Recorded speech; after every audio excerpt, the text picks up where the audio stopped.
Revealed today, and that conversation that she and Howard had. It was amazing. It was powerful. You really got an inside look at their conversation and why Robin has been away from the show physically, but we get to hear her every day. So, of course, we had our opinions, and here's how that special conversation went.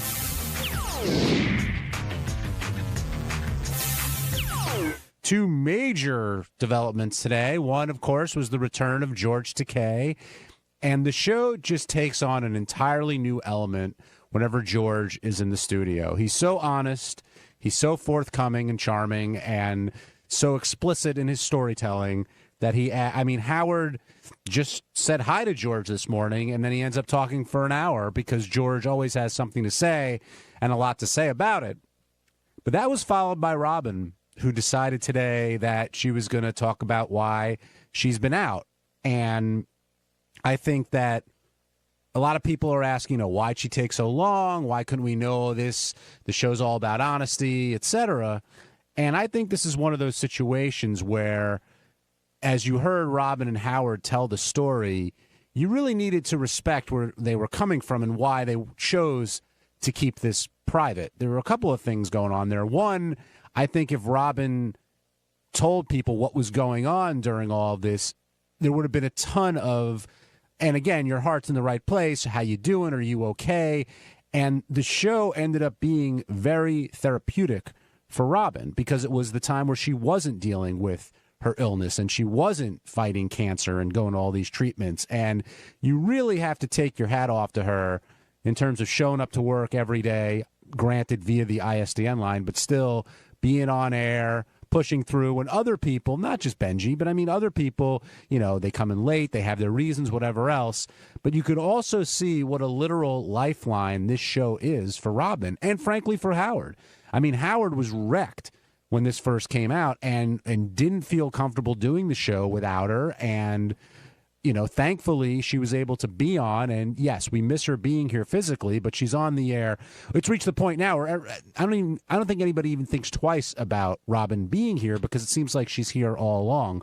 We miss her for the off the air stuff, but some of us have been communicating with her for a long time, and the range of contact varies from Howard, obviously, who's been talking to Robin day in, day out and helping her through this, which now she's been out for well over a year, to other folks who, I've been emailing her a lot.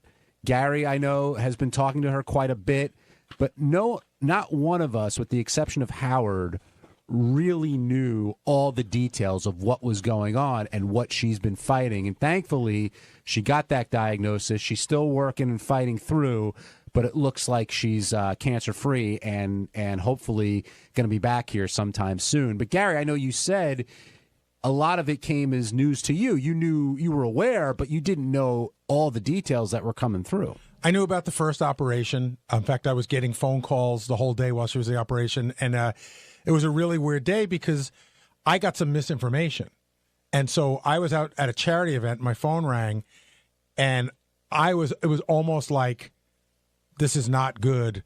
Not that anything was gonna happen to her that day, but that it didn't look very good at all. She spoke a couple times about getting a prognosis or the possibility of a prognosis like that. Like if this spread all throughout her body, she was done. But this was that first day operation that we all knew, here on the show, knew she was going in. I got the report it was not going well. Yeah, that she told was an 8-hour operation. 12. And the reason was because that grapefruit-sized tumor inside her was so big they had to move her around to get it out of her.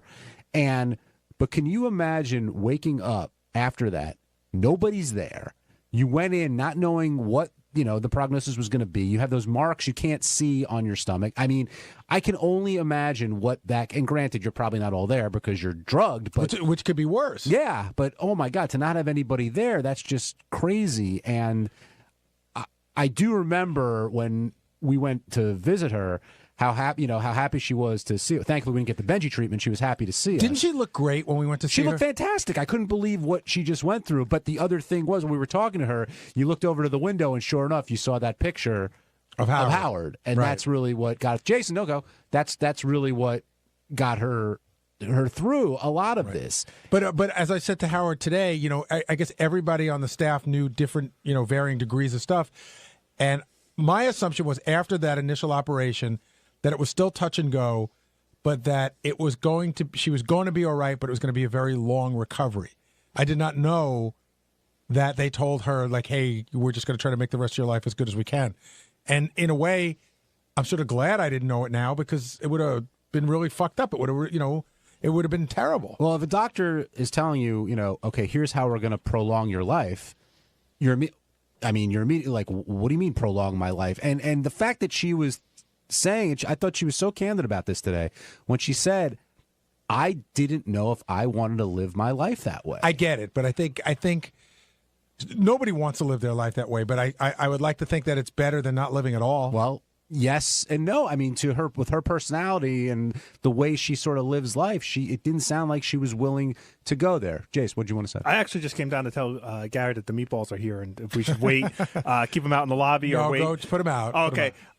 But in terms of Robin, it was great hearing her today. Will and I had lunch with her a few months after her surgery, and just like everybody else is saying, couldn't believe how much energy she had, how good she looked, how on top of it she was. Both my parents have had cancer, and I know what it's like after a round of chemo or something like that, and you don't want to move, you don't want to talk, you don't want to do anything. So it's crazy how well she responded to all that. Yeah, her first round of chemo, she was commenting how even people, you had chemo, like she didn't lose her hair, she didn't lose her energy, she kept going. The second round, that's where she lost her hair, and it really kind of hit her a little bit harder. But yeah, she's what we've been. I mean, I've been emailing TV stuff with her. I thought I watched a lot of TV. Right. Obviously, she's in a position to watch a lot more than me, but her spirits are just so great. And Howard always makes the comment how if nobody else was here, he could do the show, just him in front of the microphone. I believe that, but I honestly think now if Robin wasn't here, I don't know if he would want to go on with the show. It would just be not only would be different, but.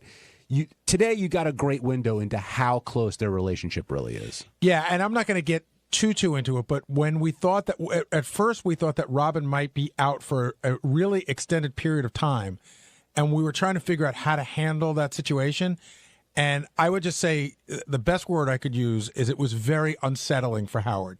It's just, not only because of what does the show, because you do something the same way every day and there's a chemistry, but because of what I could imagine he was thinking. I would think it would be very difficult for him to do the show and not be thinking about what's going on with her, and it would really be hard to pull off. Were your feelings hurt when she said that she didn't think you could handle what was going on, and that's why she didn't tell you everything? No. You want to know when my feelings were hurt?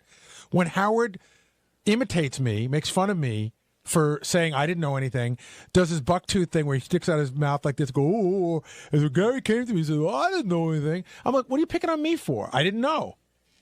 Like, why am I the asshole? I think Gary might have been a little too sensitive for Robin. Just judging off his sensitivity right now. Based on that? Yeah, Is based that on what you mean? maybe she was because as you listen to the conversation, Howard's making jokes. Howard's trying to make it light because it's a really heavy thing you're talking about. All right, Benji's here. to your left. Go get him. Oh, Benji got hit. I mean, Robin actually said, she didn't want Benji to visit. And I don't know how much she was kidding when she said that. I don't think she was kidding at all. And I felt bad for Benji. So did I. I mean, you're going to make an effort to visit somebody. Don't mock them. Gary, initially, a lot of people, when Robin wasn't here, were complaining and saying, well, why doesn't she come in? And kind of, or thinking that couldn't understand why this was being kept private. And as a fan, I get it. I want to know what's going on because that's what this show does. That's what it's always been. But you also have to figure if we're keeping something private, there's probably a good reason for it. John, you just teed up. You've seen me in the back office, how long I've been waiting for this day to talk about this. I found it very upsetting when people called up with all these conspiracy theories. Where's Robin? Why aren't you telling us? This is bullshit. And I understand the show's a very honest show, but as you heard today, I thought it was very obvious. Robin was sick. Then we went away. And then when we came back, Robin missed a day. And then we were on the air again, and Robin wasn't telling her story. And, it came up even on the wrap-up show a couple of times. I just felt like I think most of the people in the audience understood that they would trust us enough. I would always say it's Robin's story to tell. And if it was something we weren't talking about, then I thought it would be really obvious that it was something super important. And Jason and I were talking about this because he said it came up on one of his shows. Like, what's the conspiracy? Like, what did you think we were covering that Robin was doing? What did you think she was up to that we were covering for her? Well, wasn't it obvious she was sick? Well, everyone always has conspiracy theories about this show. That's part of what makes it tick. But Howard and Robin clearly had a conversation about it, and if they were going to talk about it on the air, and they decided not to because they felt the focus would be on her illness versus doing a good show. And I said this before you guys came in. I think that Robin found it very therapeutic to go to work and have a good time and break balls and do whatever else because it was an escape from what she was dealing with, which was a life-threatening disease. Yeah, it's interesting. I don't think I'm speaking out of school. Robin and I hung out about a month and a half ago. We had a weekend together with a bunch of people, and we were talking about Robin Roberts.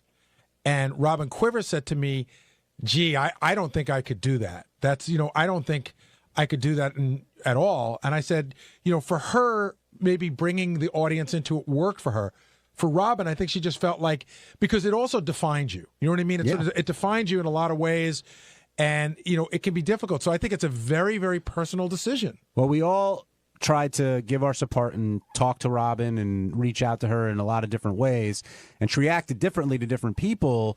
But she did say that the sweetest of them all was none other than Ronnie Mund. And Ronnie, you love breaking balls with Robin and vice versa, I know. But you knew what was going on, and I know how close you guys are. I'm not going to say were, but are. And to hear her finally tell this story, do you think she was relieved? Do you think, are we happy that now she's at a place where she feels comfortable talking about this? Yeah, I think so, because, it's a rough thing to have to go through, being sick to begin with, and depending on how sick you are, you really sometimes don't want to talk about it. And you want to forget about it and go about your life as best you can. And, that's what she was doing, basically. I mean, she didn't miss a step with sticking me in the back during the shows, with her big knives and stuff, which I always bust her balls about. But, I know Robin for a real long time, and I've seen her go through a lot of shit, not with sickness. Well, with a different kind of sickness, and, I've seen her go through it, and where she was locked in the house and never came out of the house and stuff like that. But I don't want to go into too much detail. But, it was good to see that she could snap back from this, and I'm real happy for her. Yeah, I mean, listen, we have a very interesting organization here. Some of us have been together as much as 30 years. I'm 30 years with the show. Robin's like 33, Fred's like 36, and Ronnie's like 28. We've all been together a long time. We're a family, a dysfunctional family. At times we fuck with each other, but we're a family. And it's more than just working together. You do work together and there's a bond there, but we feel like, I know for me, like when I think of like myself and Howard and Fred and Robin, I felt like, something really amazing has been built here. Howard's built this empire. He's built this legacy in radio and in television. And we were all a part of that. And that, that really is a big bond. And, we see each other socially a lot too. I was joking around, like Robin started sending Christmas gifts to my kids when they were really young. And now my son's in second year in college, Jackson, and she still sends a gift. And I talked to her about it once, and she said, you know what? I knew you when you lived at home with your parents. I watched you get married. I watched you have kids. I watched your kids grow up. I watched your kids go off to school. That's what we are. That's what we're doing here. This is our family. Benji, you, I think, didn't get that kind of love today. And part of it, yes, it's the show, and you're Howard's making people laugh, and that's the way it goes. But two things. One, first, with Robin being out, and coming to work every day and showing up, going through chemo, all that stuff. Did any of that resonate with you, thinking like, wow, maybe I should be doing it? But you've been... No, like Gary says, like, we are a family. And I live in the shed out back, but we're a family. But no, I was, and I thought it was so silly when people were making a thing about, ISDN. Who gives a fuck? I mean, if you do give a fuck, you give a fuck. But it's like everyone's job has their own things and everything. And yeah, no, I don't think I took it so much like, oh my God, she can do. I just took it overall as a very inspiring thing that she can be facing mortality right in her face and still, be a creative, artistic person. Yeah, I will tell you that I knew I've always known that the show's meant a lot to Robin, but I really got to see it firsthand because she didn't miss a couple of days. You know, she missed like 2 days, but she didn't miss. Somebody in the same position would have missed a lot more days. Yeah. And the tenacity that she had to make sure she was there for those days, and I could tell that the show meant everything to her. That it was, you know, everybody finds, you know, sort of strength in a different place, and for her, it was being on the show every day. I think the feeling was, if I can get in front of that microphone every day, I can go another day. Did it hurt when she said that, you know, thanks for trying to visit, but No, I you know what the problem was, like, first of all, I texted when everyone was in that period when we knew she was told she was in the hospital and everything, but she texted back like an ambiguous message, which she said like, "Oh, not this week, but definitely check back next week," and I think that happened more than once. And I knew she really didn't want me to, but the text was ambiguous enough that I had to keep responding. But it sounds like when you call a girl and you go, "You want to go on a date?" She says, "Not this Friday, but maybe next Friday." Yeah, but eventually it works usually. the other thing is you want to sort of respect the person's privacy. And also, Robin clearly, with some people she wanted to talk about this, but with others she didn't. And I think, I don't know how you communicated, Gary, but I was very careful to be like, just talk about TV, hope you're doing great. And if she wanted to talk about that, you know, what she was going through, that's fine. But if not... Oh, you I did think, talk to her. I think you're a better friend... almost, if you don't go there, because you're respecting their wishes. I ended up speaking to her a lot. Like, I'd call her every probably month and a half, and I would call her, and I'd leave her a message, and sometimes she'd call me back in a day, and sometimes she wouldn't call me back for a week or two. But she always seemed to want to talk about where she was. I never had to ask her. I would just be like, "How are you doing, Robin? I'm just checking in with you." And she would generally tell me. Did you check in with her a lot, Ronnie? I checked in with her a lot. I saw her a lot in the hospital, and, you know, both hospitals she was in. Mm-hmm. It was good to see her, and you know what? It made me feel good because I made her laugh, believe it or not. We sat there and we had some really good laughs. We talked about old times. We talked about old shows. We talked about how I got my balls busted. She got her balls busted, how we busted each other's balls. And the funniest day was the day with the picture.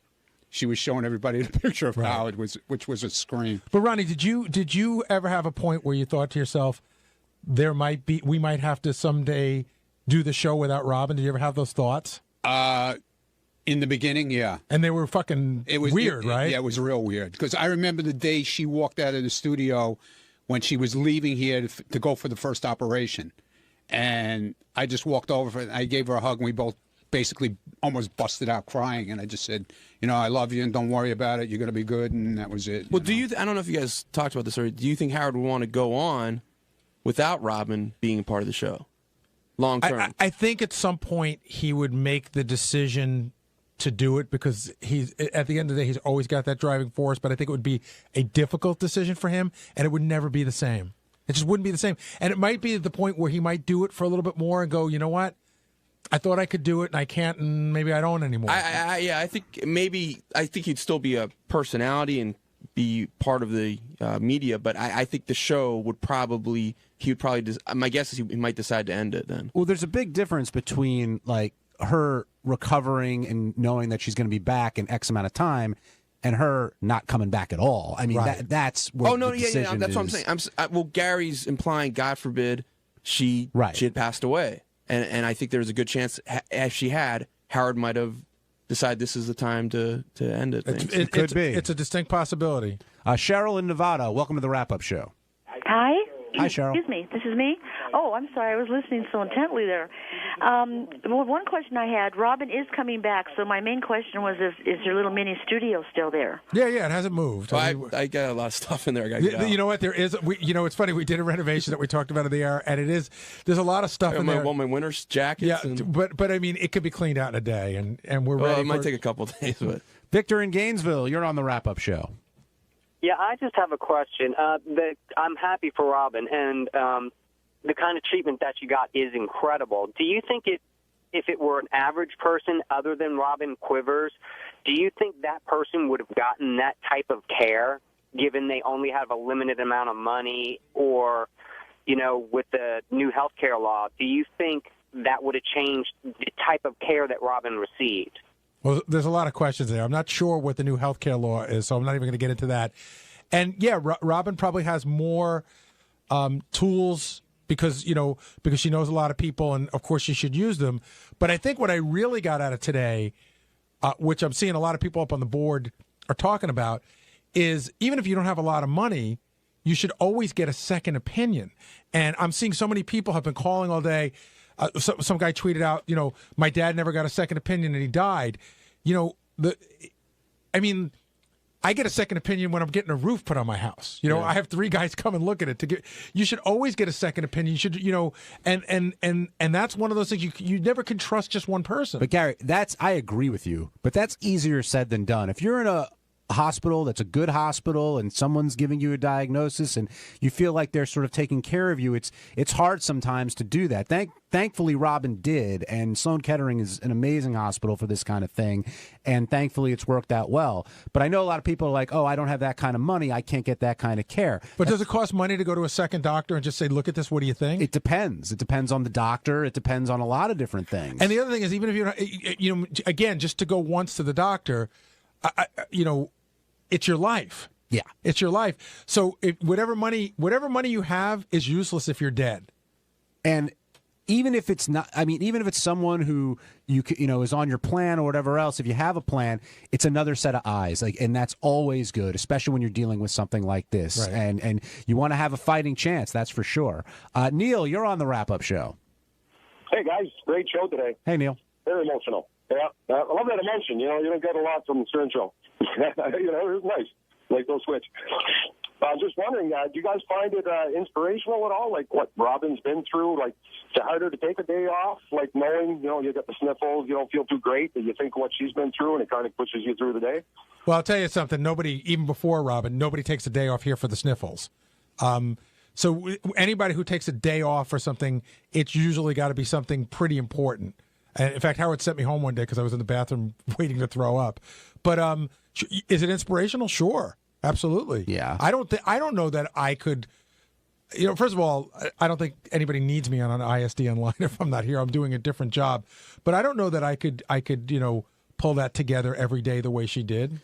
It inspired her. It got her through a lot of tough days. And sometimes, like you said before, Gary, that's what you need. And it really, kept her going. You sense that, Ronnie. Like when she's on the air, she's not dealing with all this medical crap. She's doing what she loves to do. To listen to her on the air, you would never know she was sick. That's the whole thing, Pretty incredible. And maybe that's why, some people were suspicious that there's something going on because she sounded so good. She sounded good. But again, we were very clear about saying there's a reason Robin's not here. We're not going to tell you, but just trust us. Mark in Albany, you're on the wrap-up show.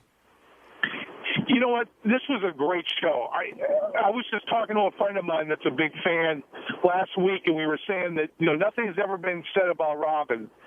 And I realized that this is a personal thing, but on a fan standpoint, we've been kind of drawn into this world, and what's going on? Nothing's being said, and my gosh, was this as random as this phone call that came in and opened the doors, or was this something that Howard and Robin had talked about, and then decided this would be a good time to open up about it? Again, when I spent this weekend with Robin talked about how she was planning on talking about this soon. I didn't know it was going to be today, but I knew that she was planning to talk about it soon because she felt comfortable enough where she, like she called me in January to say, I'm cured. And I almost didn't know what to make of that.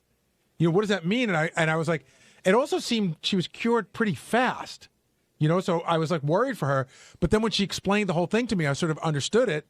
And, you just want to make sure everything's going well. I think we all knew that when she was ready, that's when she was going to talk about it. But that's what we said all along. Yeah, and that's what happened, sure enough. Ralph Sorella, you're on the wrap-up show. Hi, Ralphie. Hey, quickly, well, let's be honest here. Robin's alive because she's rich and she knows other rich people who can get her the best care. Most people can't get what she got. No matter how many people you consult with, you can only consult with so many people. I agree with that. I agree with the first part of that, Ralph, that she got the best care she could because of her wealth. But you can still consult with other people and get a different decision.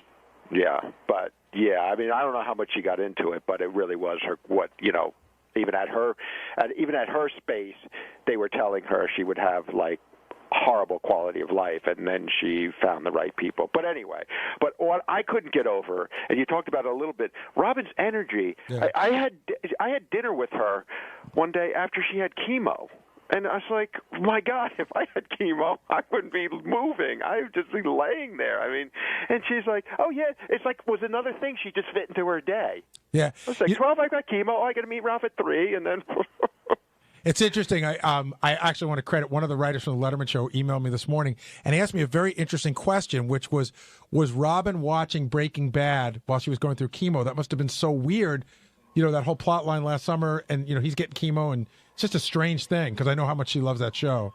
Oh, right. Yeah, that would be weird. But now, did she say that she is, what did she say about her state right now, where she is? That she's cured. She's completely cured. Yeah. Don't you have to go a certain amount of months or even like a year to say that, though? I thought so, too, but she said that's what her doctor told her. She said her doctor said she didn't use the word remission. She said, you are cured. Right. Yeah. Wow. Well, that's great. All right. Thank you, Ralphie. Thank you. Yeah, Ralph's right. Her energy is but she's always had that energy. She's always running. I mean, recently she's had that energy where it's not surprising to me that even though she got chemo, she was still up and running and going because she has such a joy for life. And I think that's what caused that conflict if she was in a condition where she couldn't do what she wanted to do. But one of the things that Benji brought up before, Gary, was would Howard continue with the show? And you feel like he would. Well, I feel like it would be something that he'd have to really, really think about. I don't think he'd go like, oh, let's just do the show tomorrow. I think it would have to be something that it would weigh on him. But, you and I were talking about it during the break. How could he do the show without Robin? And I would think that, Robin's feeling would be, hey, we built this amazing thing. Don't stop because of me. Keep it going. Don't diminish what we built. I get that. But I also think I remember how out of sorts he was when Robin was, maybe wasn't going to come back and all that. And I know the show has gone on and lost a bunch of people as time has gone on, but with Robin, and at the point of Howard's career, I just don't know if he would, even part of him would want to. I think out of respect for her, he almost wouldn't do it. But thankfully, we don't have to find that out. Steve in Louisiana, you're on the wrap-up show. Yeah, man, you kind of hit on what I was going to say, John. It's just, I don't think that the fans were necessarily projecting hatred towards Robin. It was just the fact that, Howard's performance can be affected if she ain't there. And so it's just the fact that she wasn't in the studio seems like she's a step away from not being on the show, which means Howard wouldn't be doing the show. The dangers of doing a show like this where it's full disclosure is that when it gets real, is that, you're towing a line where it's just, the fans feel like they're owed things, but that's just the fans that don't get it really too, because they feel so personal with the show that it's like, I need to know everything right now. But, sometimes just like you got back off, man. This is a TV show. It's entertainment. It's not, some people get involved as it's their life, which is, that's how it plays out. But you can get into dangerous territory where people are vindictive about how she's not there. But I don't think it was necessarily against her. It's just the show not keeping on going. Steve, I think that's actually really well said. I also think that I don't know how you would rank the listeners, like a casual listener, but even if you're a pretty regular listener, I think that it was very difficult to tell that Robin wasn't in the studio. I think that if you missed the days where we were talking about what happened and we didn't refer to the ISDN, I think that there was that you wouldn't know. No, I mean, I'm here. I'm in the studio, and if I wasn't looking up to see, I really wouldn't know. So yeah. I don't think that it changed the show. It may have changed it for us on a lot of levels, and then we got used to it. I got, at the beginning it was a little bit harder not having her here, and like I would IM stuff to Jim McClure, he could give it to her, and I could speak to her that way.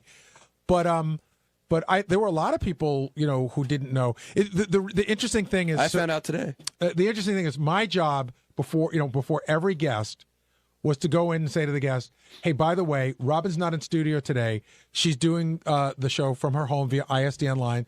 And I would say, don't reference it, not because the audience knows she's not here, but it slows down the show if you go, hey, because remember at the beginning, a bunch of people go like, where's Robin? Yeah. And Howard got all pissed off at me.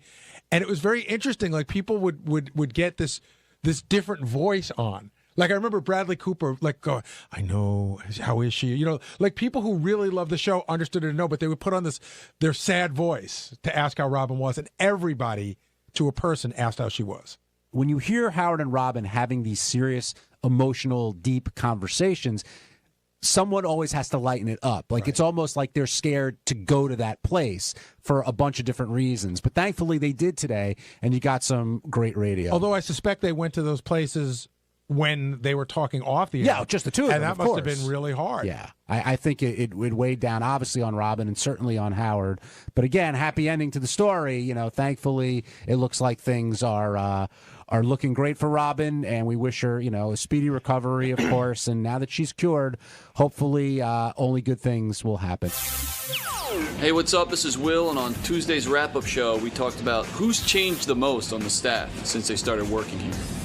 We know a lot of them have changed physically because they're all fat asses, but we're talking about emotionally, spiritually. It's great stuff.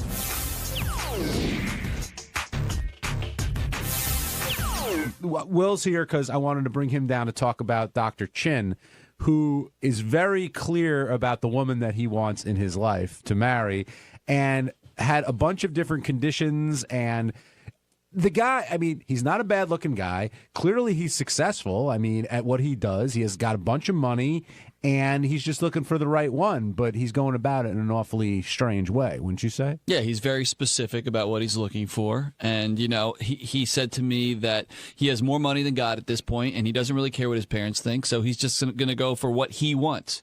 And he just happens to have a list of exactly what he wants. I have to tell you, it's more of a visual thing. He won me over when he showed up in the lab coat. Yeah. You know, like it was almost like we called Central Casting and said, send that guy. My favorite part of the interview was when he revealed that he's done some work for strippers and they pay him in funny money. And he doesn't, but he gave it to his staff, and, you know, they all Which is like, so then he sends me an email where he goes, yeah, I got tired of that. That's like, you know, what's his name? Joey Chestnut doesn't want to eat another Nathan's hot dog like I want a lap dance. I'm like, oh, okay. Interesting analogy. And I guess if you find the wife, you get a Ferrari out of it. So it's still a pretty interesting thing to explore if you want to go there. But I was wondering, like, where this ranks in terms of, you know, a lot of times people will get on other people here for not lowering their standards, like not settling. And he's, what, 40? He's in his 40s. I think he's 47. At a certain, Is he? At a certain point, you need to, you know, sort of come to grips with what's out there and make the best of it. Well, he's got a couple of things that most average people don't have: a boatload of money and a great job. So those are things that allow a guy that may not be a 9 or a 10 to look for a 9 or a 10. Right. So what I'm taking from you is you think JD needs to marry a 4 at this point. I didn't say that. You said that. Oh. But A 4+. And JD is more than welcome to come down here to discuss this. But no, JD has been accused of just that, you know, having his standards too high and not being willing to, and settle's the wrong word because it's insulting, and that's not what we mean here. But find a girl with a good personality. Well, that's even more insulting in some it is? way. But you know what I mean? Like, what's wrong with someone who maybe looks like an ape, has a personality of a 12? So you look like an ape? An 8. Oh, an 8. But we've had these conversations before. Like I haven't seen many of the girls that JD's been with, but JD just needs like a good, solid girl. And when I mean solid, I don't mean fat. Will's already teed up his next joke. But like, what's wrong with a girl with has he ever dated anybody with a normal job and without drama? Just like a good, solid girl, a girl she's cute enough, she's nice, she's smart, and she likes the things that you like. But you have friends like that, I'm sure, where the drama always seems to follow whoever they date. Yeah, but eventually they sort of, you know, you know, you can't complain that you can't make it happen if you're not making some efforts. Yeah. I feel like this show has kind of perverted him with women. Oh, please. You know, like we fucked him up. Yeah, absolutely. We fucked him up. First of all, I got this skinny little nerdy sweet kid who never took a drink in his life. Right. And who hadn't had sex. Now, you know, he's like pounding him down. He's, you know, he's been with strippers and porn stars, and, you know, it's not real life. Would you say... It's funny because that's a lot what that movie Don John is about. Would you say that JD has changed the most in terms from day one working here to where we are now? And I'll throw Howard into that mix too. Who do you think's really changed the most in terms of their personality and what they're like? You know, it's interesting with JD because he's changed in those aspects, you know, quite a bit, the ones I just talked about. But at his core, he's the same shy, leave me alone guy that he was when he got here. Yeah. Back office, I'd say Jason has done the most transformation in terms of personality. Oh, how so? Because he was just a kind of quiet young. Gary and I were talking about this yesterday. I got to tell you a great story. Jason loves the story. You know, when we were at K-Rock, Jason comes up to me one day, and one of the things I loved about Jason when I met him was he was a very hardworking, quiet kid. I didn't really know much about Jason, but I knew that if you gave him something to do, he got it done. He was a very hard worker. So I can't remember how long he was working for me, but he came to me and he said, listen, I went to the doctor and I started taking these pills, like these like happy pills, he called them. And he said, and I think that they're going to bring my personality out more. And sometimes I don't see it. So if you think I'm doing something that's a little out of line, could you let me know? So I'm like, okay, I log that information away. We go into a meeting with Tom Chisano, our general manager, and a bunch of salespeople. And Jason is there with me mostly to write down some notes and just sort of lay low. Jason gets up, starts parading around the office, making declarations, and Tom looks at me like, who the fuck is this? And how do you shut him up? So we went back to the office, and I said to Jason, yeah, that's one of those times that, you got to reel it in. So you say it was the beginning. So I was going to say, that hasn't stopped, but you say Jason has changed more than JD, you think?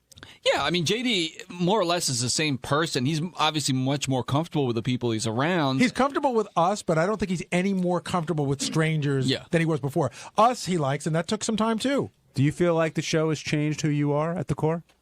At the core? I don't think so. I don't think so. I think I'm still a pretty good guy.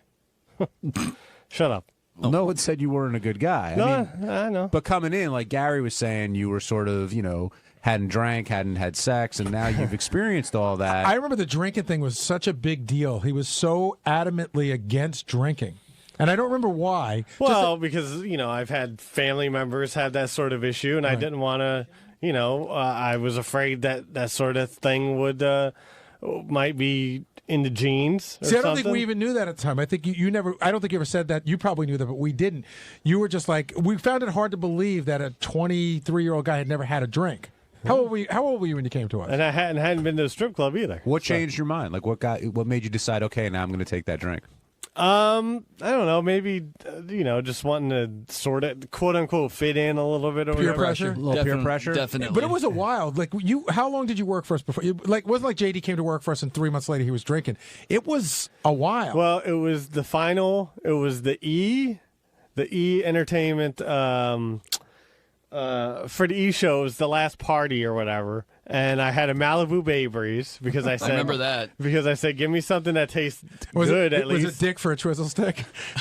All right, calm down, Gary. And then I got so much shit like I do now. I got so much shit for it. Like the next time we hung out somewhere, I said, all right, fuck it, I'll have a Jack and Coke, and that's sort of been it. Is that your drink? Yeah, I guess. How often do you drink now? Like I have no idea. I barely drink. I barely go out, so I barely drink. Right. Hey, were you at first? I might have missed this, but were you at first kind of holding out for moral reasons or? And then I don't think moral reasons. I was just I am afraid to be out of control. So I don't want to. Was it a little bit like when someone loses their virginity though? After the first time, it's no big deal anymore, and you can do it as much as you want. It's sort of like that now, but I still don't drink that much. Did you get that first night you drank with the Bay Breeze and stuff? Did you get so drunk that you barfed? Did you get crazy drunk though, or just a couple of drinks? No, I literally only had one of those. Oh, okay. So yeah, it wasn't. So what's the drunkest you've ever been since you started drinking? Well. I don't know if it was a drunk. I mean, there've definitely been some beer pong times where I've probably been pretty out there, but I've only puked once from alcohol, and we were out in the. I don't know how I got pushed into this, but some of us went over to the Poconos at some house, and some house in the woods or whatever, and I was just drinking like crazy and playing beer pong. And I remember the electricity went out at one point. I was gone by then. And I was like, all right, I'm going to get up. I'm going to puke over this railing. So I puked over the railing, and then I laid down in a hammock, and I see Richard Christie laying in a hammock next to me reading a book. And next thing I know, I wake up outside. I'm the only one outside. Everyone else is inside. It started to pour rain. His pants were down. No, my pants were down. We tried to get you up, but this was we rented a house in the Poconos. I don't even remember this. So I had a bunch of people over, and JD and Richard were probably the most hammered people. And JD passed out in the hammock, and it started to pour. It's one of the reasons the power went out, I think, or it was later. And we tried to get him up from the hammock, and I was like, well, whatever, and we just all went inside. John, I wonder, do you think JD's like Kuther Polly on The Big Bang Theory? Like, when you drink, is it easier for you to talk to chicks? Oh, I don't know about that. I mean, do you worry less?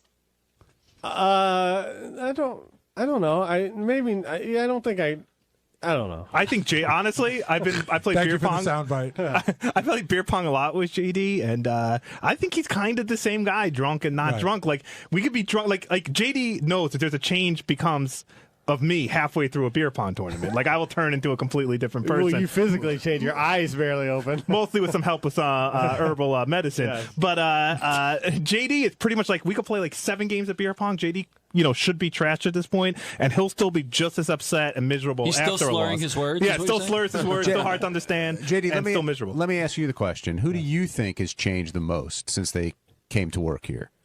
Who do I think has changed the most? I mean, I guess probably maybe Jason. I don't remember Jason being as outgoing as like when we first started working here. When I first started working here. Mm-hmm. But I don't know. Benji's gone through more changes. No, but Benji's still. No, Benji I at meant his core is the same person. Making a joke. Both Will and Jason both. Yeah, I was going to say Will. Especially from when they first interned. Like, Will, I liked him a lot, but I felt bad for him because he seemed so shy and so like I felt like I didn't even realize he just didn't seem like a happy person. He seemed very shy, and that's changed.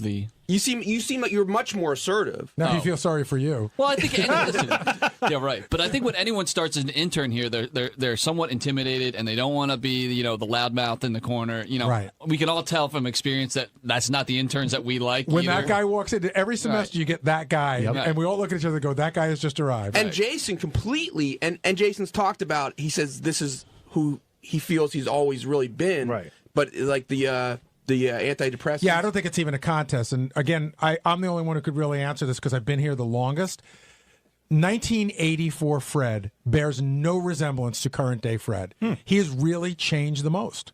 He was very quiet, very introverted, brilliant, brilliantly smart, but socially just didn't like to get out there. I mean, in some ways, he was like JD in the sense that like he didn't feel comfortable in social situations. And then, he got married. He moved to New York City. He sort of flourished culturally, and he's like a different guy. Well, another name I'll throw in, none of you guys said, is Howard. I mean, Howard's changed quite a bit. And he would have to. And only for the better. I'm just putting it out there. I'll be the only one that says it. That's fine. Ronnie? No, Ronnie. I mean, or has Ronnie always been that guy, and that guy has only surfaced in the last few years? That's what I think. I think Ronnie's regressed. That's still changed. I think he's got backwards. But I think that guy always existed in Ronnie, and maybe we didn't get to see it for a while. I always thought there was a huge change in Ronnie, and I might have been reading into it after his mother passed away. That's when I thought he started to come out a lot more. Another guy who I think has changed, who I try to get down here, but I know he's busy, is Scott the engineer. He's changed not one iota. Yeah, what are you talking about? He's slightly less prone to scream at you than he was 10 years ago. I mean, think about it. What's the last Scott screaming fit we've got? You know what's crazy about talking to Scott? I can still hear him in his head. Like, I can see the anger on his face and hear the yelling in his head. He's controlled his temper better, but it's still there. So that's a change, right? And Richard, I think, has changed a little bit, not only with his haircut, but, now married. Porn, no porn anymore. Yeah. Sal hasn't changed at all. No. Not at all. Well, no, Sal has really changed his approach to Howard. Well, that's one aspect. It was either that or get fired. That was an aspect of him that changed, but at his core, Sal's the same guy that arrived here. He still says the same goofy things. He's still sort of happy-go-lucky. He's a good-natured guy. I mean, he's sort of the same guy. I think he's much more careful, though. Still doesn't know who fought in the Civil War. Yeah. But his history knowledge is not He's going to changed. get it with the East and the West. He'll get But it. Benji, being more careful doesn't mean you've changed. It just means you've figured out how to not let people know who you are. He's like Dexter. You know what I mean? I thought Benji actually made a great point off the air. George Takei has changed since. I'm sorry, Jason. Again, I disagree. All fat guys look alike, I guess. I think that George Takei has always been that guy. He's just found a place now. When he first met us at terrestrial radio 20 years ago, and he wasn't fully out, and you couldn't talk that way at terrestrial radio, he didn't. But if he could have, he would have. I think he's still. Yeah, you know what? I did say that, but now I'm wondering if it's more just every time he's on, we just peel back another layer and see this crazy guy that's underneath. I don't know if that's changed, but it certainly changes from appearance to appearance in a good way. It's awesome. Jason, are you aware of how much you've changed? Like everyone's saying, you're the one who's really changed the most. Well, it's been so long. I mean, I've been on Lexapro since I think 2004. So you remember the story that I just remember the story? It's one of my favorite stories. I just tweeted about it, and I actually remember the conversation. We were in the office talking to Tom, and we wanted to do some sort of retarded Olympics. Right. And Tom just kept saying, "I can't sell that. I can't sell that. I can't sell that." Finally, I go, "Well, somehow they sell the Special Olympics every year," and that's. Give me one other good story. I know there's another good story. Oh, well, the one was. I know the one. It was Howard TV. No. Oh. Tell the one in Las Vegas. Yeah, well, that's Howard TV, or ETV. It was the entire television show almost threw Jason to the ground and killed him. So Artie was having some issues that Gary was dealing with, and so Gary goes, "Listen, go to the production meeting." As me, like you're me at the production meeting. So I took it seriously. I'm like, because I always think, like I always flash forward. It's like if somebody said something at the meeting that I thought was wrong, and then I go tell Gary, and Gary goes, "Well, why didn't you say something or whatever?" So I'm just like, I took it upon myself to be Gary. So we were discussing how we were going to do some segments the next day, and there was some issue with how we're going to get the wires from place A to place B, and blah blah blah, and it's really hard, so let's move it. And then my question to the room was, is it hard or is it impossible to do? And that just set everybody off. All I know is that I came out of dealing with my situation, and Robert Radzinski, Doug Goodstein, and Scott DePace. Yep. But it wasn't like all three at once. It was like a gauntlet, and it went from like, who the fuck is he? I'm gonna fucking kill him. It was. They were all so angry. I was hiding my face at that point. I was Well, like, are you out of your mind? You're 23 years old, and these people have been here for 10 years. Look, at that moment, I was acting as producer of the Howard Stern Show, and I took it upon my very wide shoulders to do Gotta be so. very careful what you say to him, Gary. The clearly. marching orders.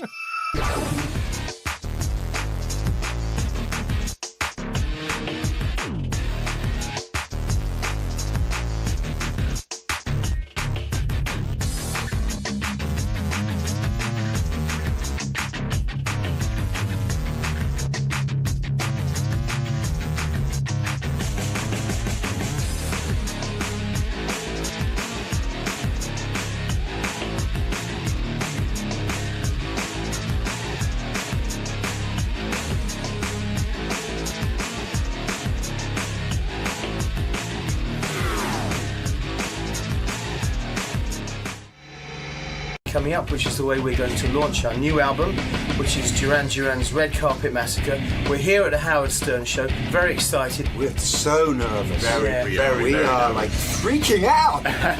I'm sure you guys are doing all right. We're really nervous.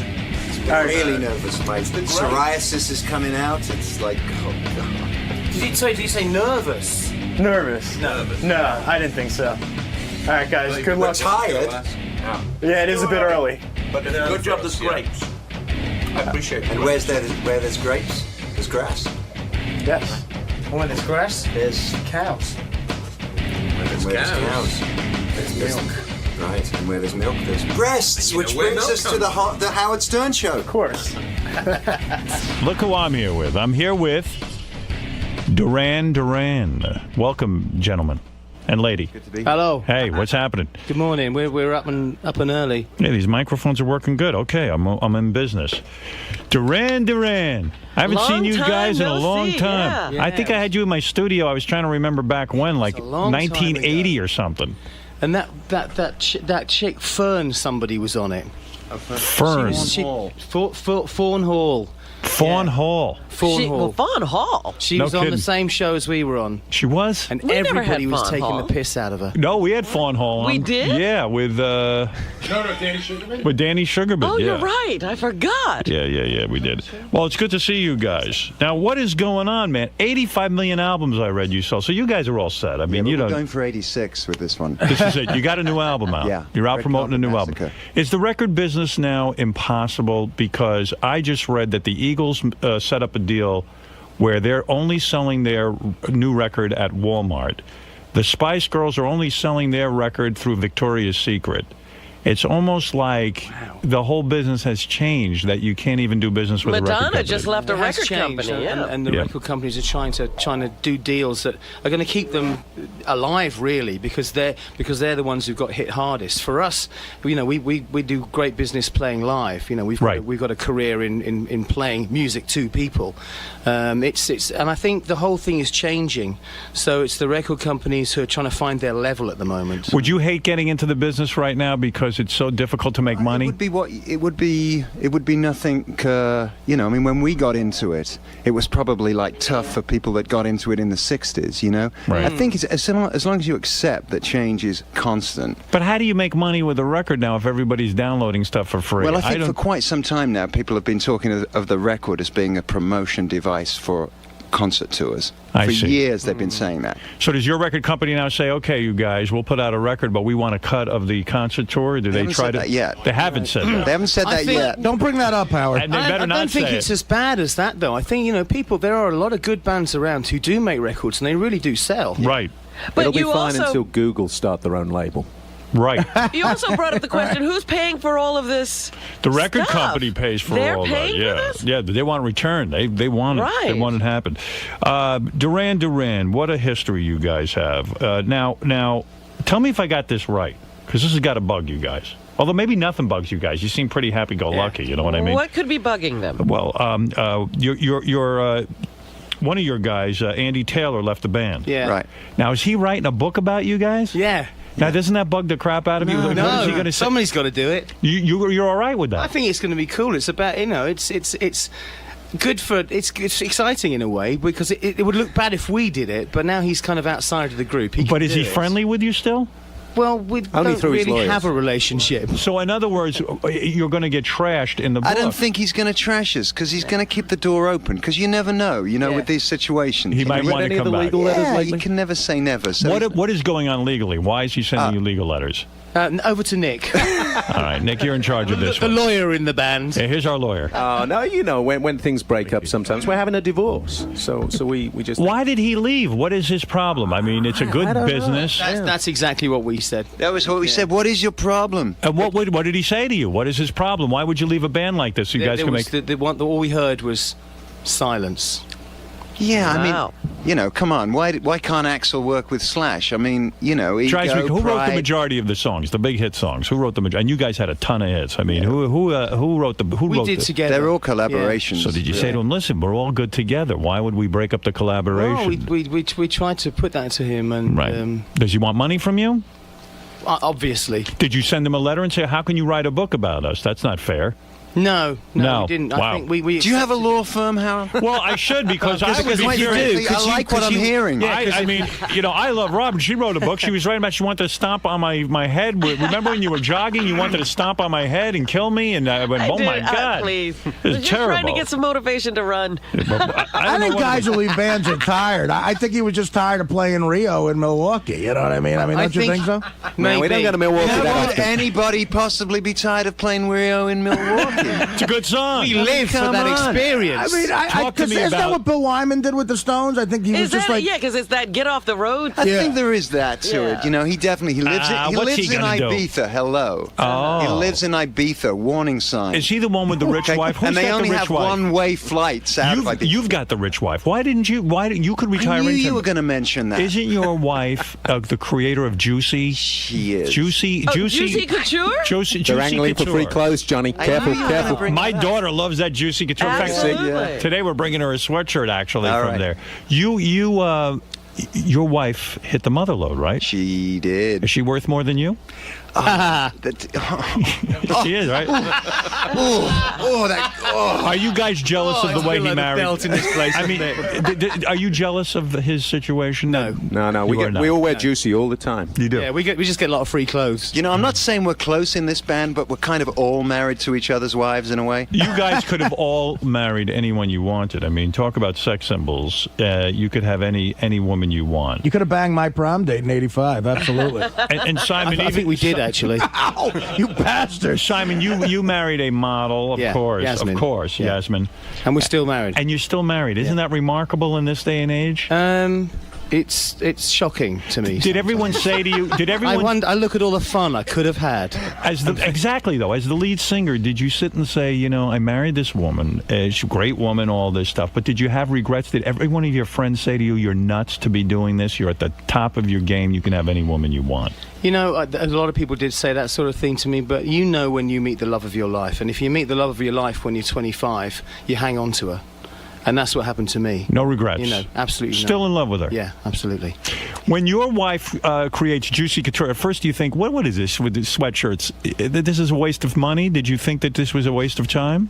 When I first got to know her, well, I was really taken by anybody that I met that that had her clothes, that was, you know, they were really into them. Oh my God, I love my She's got to be a Juicy. billionaire. I was like, this is something really special. I knew that, you know. That's fantastic. Talk to me. I don't want to talk ill of the dead, but actually, I talk about ill of the dead all the time.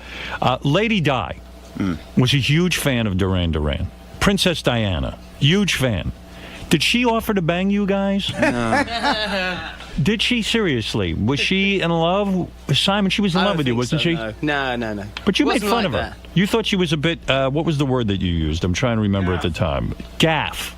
What? Like Shepherd's bush. Daft. Daft. Oh, what? Like couple of crates short of a lorry load? Yeah, she was a little bit nuts. No, she wasn't. I think she was very naive. Yeah.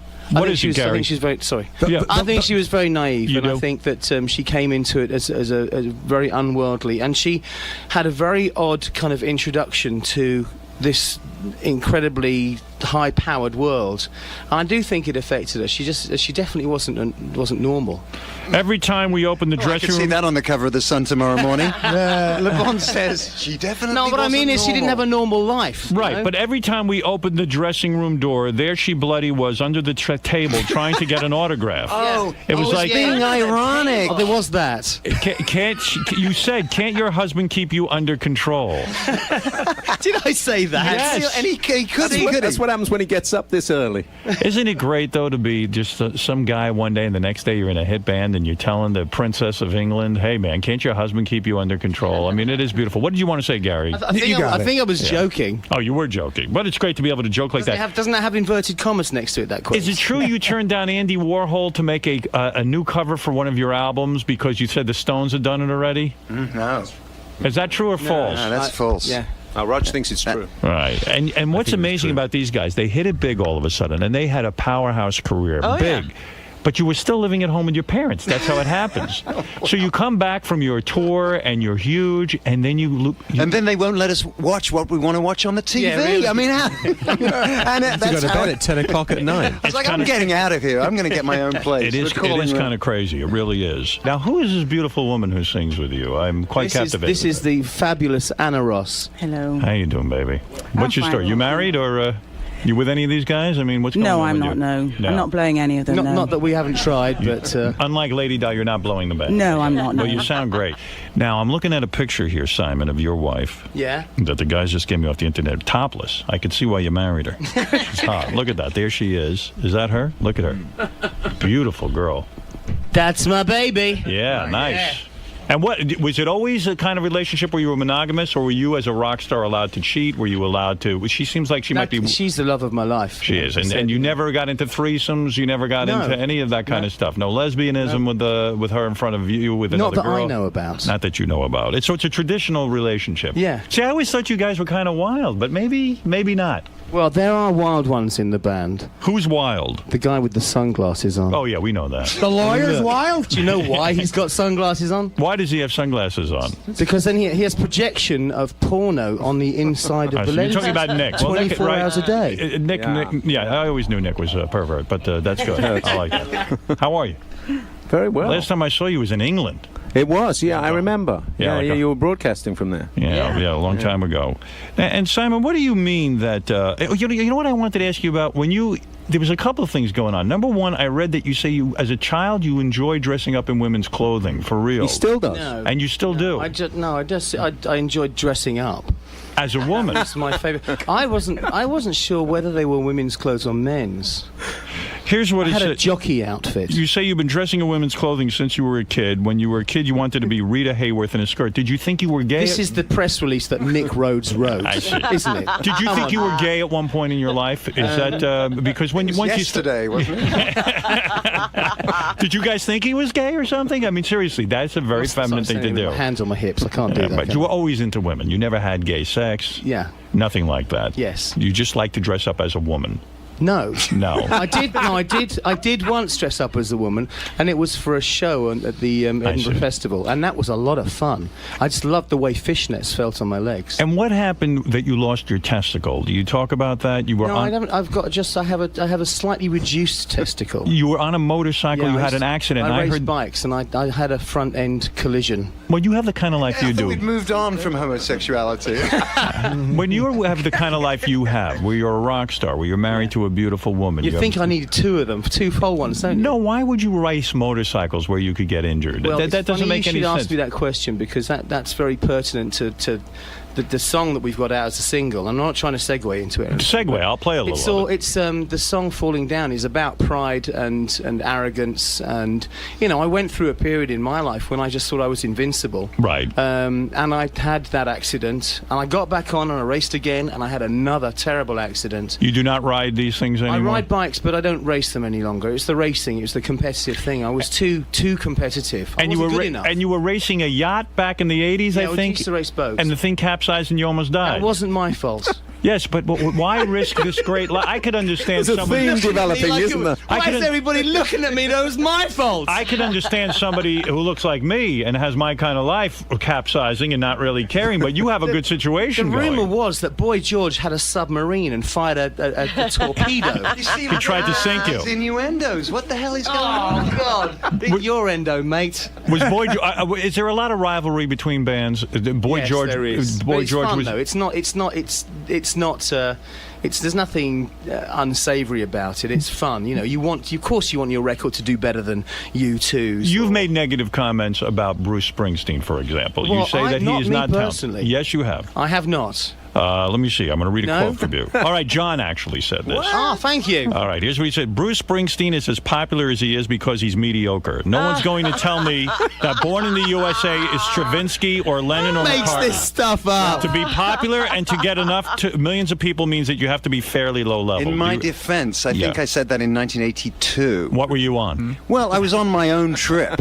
Right. I've come to respect Bruce a lot. That's amazing. You He's said actually that one of my bef- favorite artists. You said that He is before one of your Born in the USA came out. It was a review. No, it was a review. It was a review show that Born in the USA was on. In fact, is that what it and is? that's how I felt about it at the time because I was raised on the Clash and Bowie and a lot of really out there stuff. Right. And to me, it was pretty pedestrian at the time. But I've come to see it in a different light. All right, so you've changed the Great your American opinion. Songbook. I have. Right, all right. So you like Bruce Springsteen now. Yeah. Were you guys on a lot of drugs at that time? Was the band riddled with drugs? Was that We got as many drugs as we could possibly get our hands on. Is everyone off the drugs now? Is everyone clean pretty much? Pretty much. I haven't done a check this morning. The dog's not up yet. Nick, you still having some problems? I know, Anna's looking a little worse for wear. Thanks. Unfortunately, I've got through a few tissues this morning. But did the band? Did you guys try heroin? Did you try coke? No. Did you try? No, nothing like that. Nothing hard. Well, we did maybe. Maybe you tried it. Do we have to be specific? Yes. Nah. Yeah, this is an interview. You have to. Do you answer still have the numbers of any New York dealers? Yeah, we have our own problems here. So there are rivalries between bands. And you mentioned Boy George. At that time, would he sit and take knocks at Duran Duran and say you guys were horrible, and you would say he's horrible? You know what happened in that time was that the press were we were young, and they kind of manipulated a situation where the rivalry became public. Right. And they would get people to kind of knock each other in the papers and things. And in our naivety, we were willing to disrespect other bands in the newspapers and things like that. It's something you don't do now. I don't have bad things to say about acts now. Right. Because I think it's just not elegant. It's undignified. Do shows like American Idol annoy you? I mean, you guys had to come I up. don't watch it. You do not watch it. It doesn't annoy me. Does it bother you that these kids who basically had absolutely no career get on a reality show and then they have these huge careers? Hey, good luck to them. You know, I mean, it's not the kind of career I would want. No, you don't want that. Nick, you did a very smart thing in your life. I don't know if Did I? What was that? You're I don't not remember. married anymore, are you? But didn't you marry some kind of department store heiress? No, it was all media stuff. I wished, and then it wouldn't have cost me so much money when I got divorced. You know, divorce kill you? I mean, didn't kill me. I'm still here. You're still here. I mean, a lot of money goes out the There was a little collateral damage. Did you sign prenuptial agreements? No, never. No, you never did that. Not in the early 1980s. I was only about 20 when I got married as well. How much money as a band do you think Duran Duran has generated? I'm talking between at least touring. 20 billion, I would say. No, come on. Between the albums, between the merchandising and everything else, it's a lot of money. I right? never added it up. Yeah, we don't spend time counting the money that everybody else got out of the band. Yeah, but Simon, you're very smart. You didn't get divorced, and you've got your original income and all. And my of that. wife's income. That's right. So you've got a lot of money. Dinkies one. Poor Nick's over there. They're dividing them up like carpenter ants. How many times have you been married? Well, how many? Only once. Only once. Yeah. Okay, all right. So you only got cleaned out once. That's okay. All right. All right. Listen. So you say the new album is out. Yeah. This is a big deal. November 13th. November 13th, and the new single is called "Falling Down." Yeah. And you say this is about arrogance. It's about pride coming before a fall. It's about how quickly your life can change. How suddenly you can go from being king of the world to heading for a big disaster. Is this about you? It sounds like a divorce to me. It's very much. It's very much about things that have happened to me. But it's for anybody. You know, everybody goes through these things in their lives. But more importantly, it's about being able to reach out for help and swallowing your pride enough to say, somebody please help me. Are you saying that when you were at the top of the music industry, on top of your game, that you could have been an asshole to some people, you could have been arrogant, you could have been maybe not treated people properly, and now you are humble, you have some humiliation and all of this? Yes. That's what this song is about. Where is the half a testicle you lost, by the way? When you are brought to it's the in hospital, a field in Wales somewhere. When you are brought to the hospital and they tell you lost a testicle, I mean, you've got to panic, right? I mean, it could be the end. Pardon? Yeah, I say when they bring you to the hospital and they say your testicle is gone. Yeah. You got to. That's got to be the most painful thing. They said I might lose one of them. And you never did. I had a very good doctor, and I.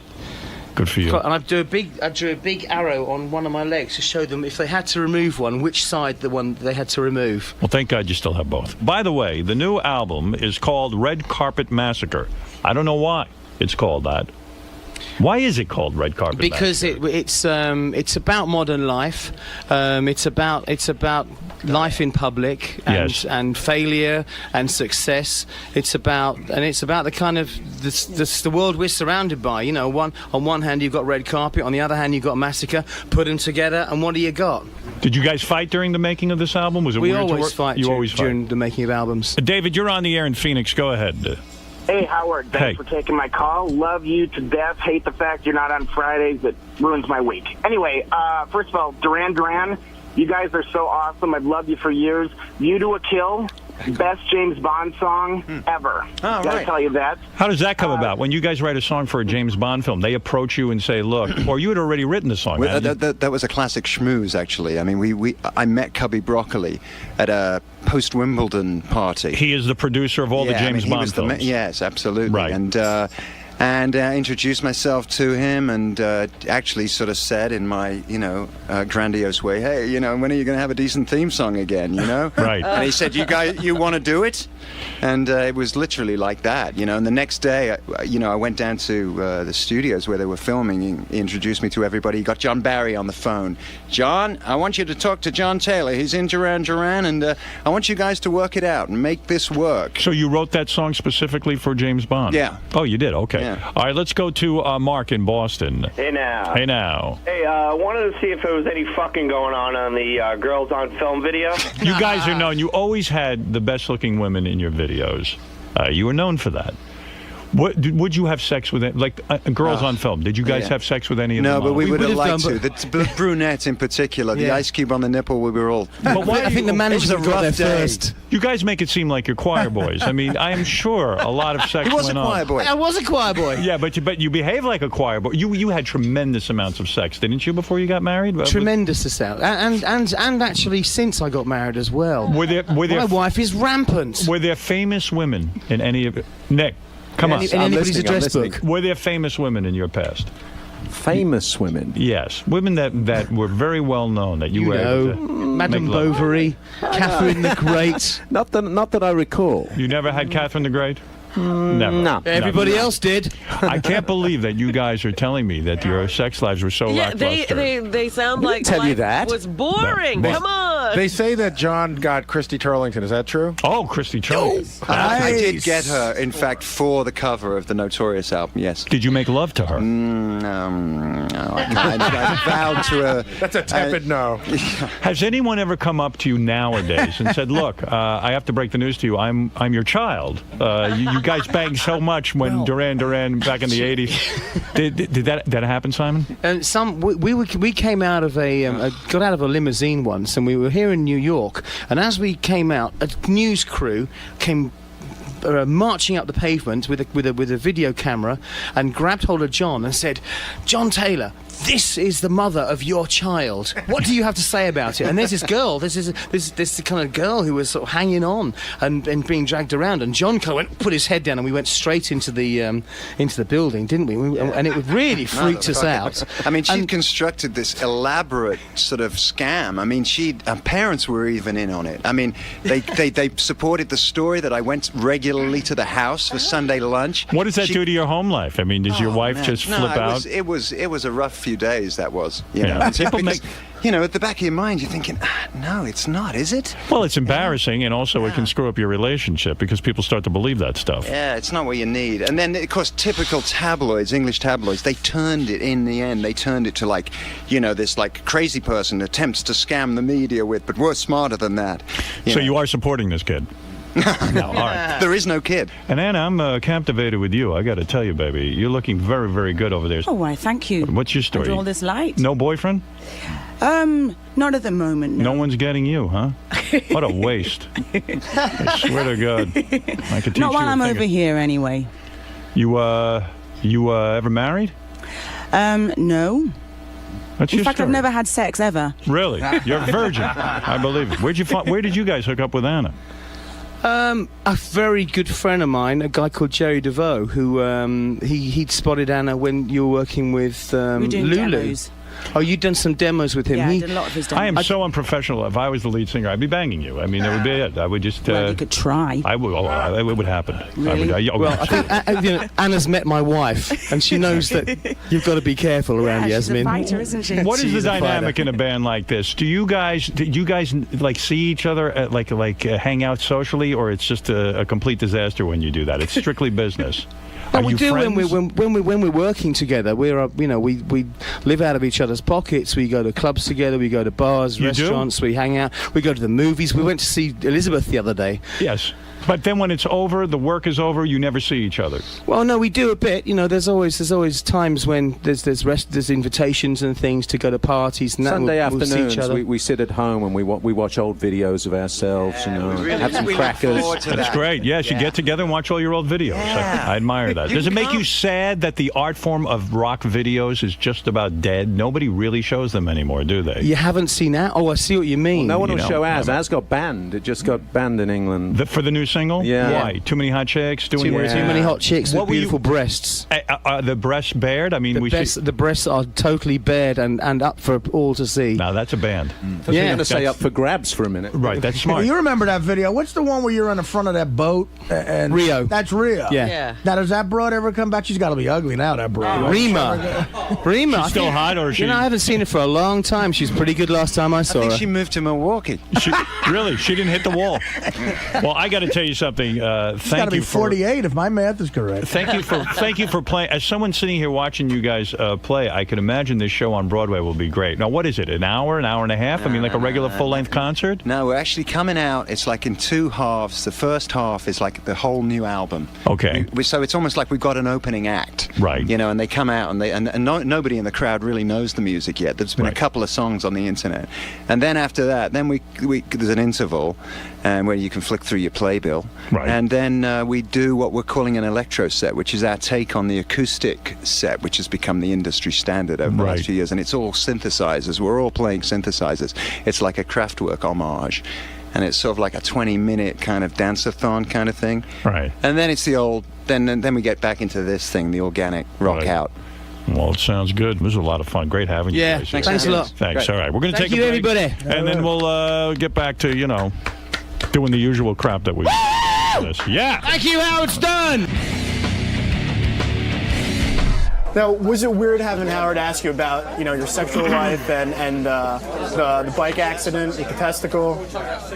It was. I wasn't expecting that. You never do. But then again, I think we don't go into situations like this expecting anything, and you've got to be able to just to deal with it. And once you kind of get used to the idea that you're going to be talking about personal stuff and that, then you're fine with it. It's good to have questions like that. It clears out the cobwebs a little bit. Makes you question things. And it's funny. It mixes things up, right? Yeah. No, it's good. It's good. It's healthy. Great. We enjoyed it. Thanks a lot. Thanks for stopping by. Hey, Artie, I got a question for you. Really, a serious question. Now, you talk about... Shut that off, all right? Seriously, shut it off. No, I want it off, because this is something that shouldn't be... I want to ask... Shut the fucking thing off! Ladies and gentlemen, we present to you The Ronnie Mund Show. Well, he's 5'6", but he still does security. A player with the women, despite a gray goatee. Yeah, the little Jew jeans got an attitude. Some say he's feisty or just downright rude. He's got a gray suit with a turtleneck, keeping whack packers all in check. We call him old man like he's 84. He's driving a limo shouting, "Let's fuck some hoes!" He's Ronnie Mund and it's a Ronnie Mund Show. He's Ronnie Mund and it's a Ronnie Mund Show. He's Ronnie Mund and it's the Ronnie Mund Show. He's Ronnie Mund and it's the Ronnie Mund Show. What the fuck, man? What's your problem? What's up, you Mund maniacs? I'm Richard. And I'm Sal. Welcome back to the show. I had enough of this camera bullshit. I swear to God now, I had enough. Leading off this episode, we find Ronnie in yet another one of his little predicaments, as comparisons to a tiny celebrity guest leave Ronnie piping mad. All right, we got to bring in Vern. Oh, you're not meeting me? No. Oh. Shut up, asshole. Ronnie stunt doubles here today. Get Vern Troyer. Why do you think that's funny? I didn't know Vern Troyer had a smaller twin brother. You don't know why? I'm talking games. I heard of Mini Mund. Good. Mini Mund. I don't find that funny. Fuck yourself, too. Yeah, sign this fucking thing for fucking charity, please. Ron? Can I sign this motherfucker as Mini Mund? Buddy? All right, Mini Mund. Al? Don't be a douchebag. Just fucking sign it. Sorry, I gotta scratch my balls. It's about time for a shave. They're getting hairy. Asshole. Mini Mund has mega attitude. Two of you. Go suck my cock. Little man, big attitude. Fuck yourself. Ronnie Mund, little man, big attitude. You jackass. Little man, big attitude. What the fuck is wrong with you? That's fucking nuts. Will you stop with the fucking signs? Jesus Christ. What happened to the sign on your back? There is no sign on my back. Is there anything on his back? Turn around. There's nothing on his back. It never got on my back. Greg? There's nothing on there. Well, I saw it. It never made it on my back, though. I know you saw it because you were in there with your buddy Sal, probably. He got it on your back. No, he didn't. You met the great Ronnie Mund? You have. I saw it on your back. How did you see it on my back? There was a cross.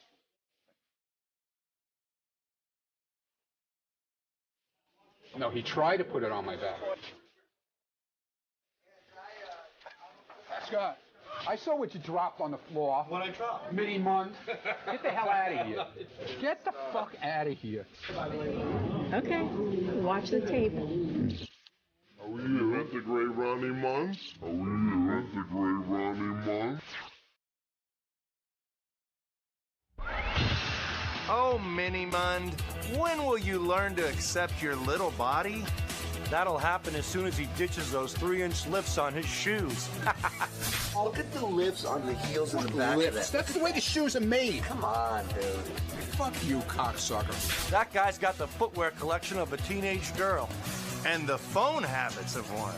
Ronnie is always on the horn. What's wrong with making a phone call? I can't make a phone call now? Check out yet another one of Ronnie's important phone calls while on the job. I'm not saying anything terrible. I can talk on the phone. And since we're not sure what the other party is saying, let us fill you in on the details.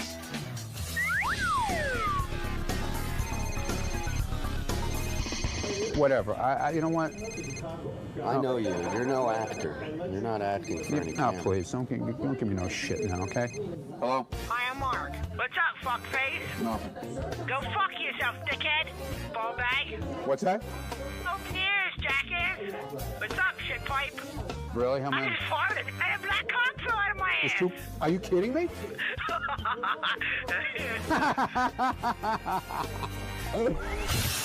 And now, let's take a look at a segment we like to call As the Mund Turns.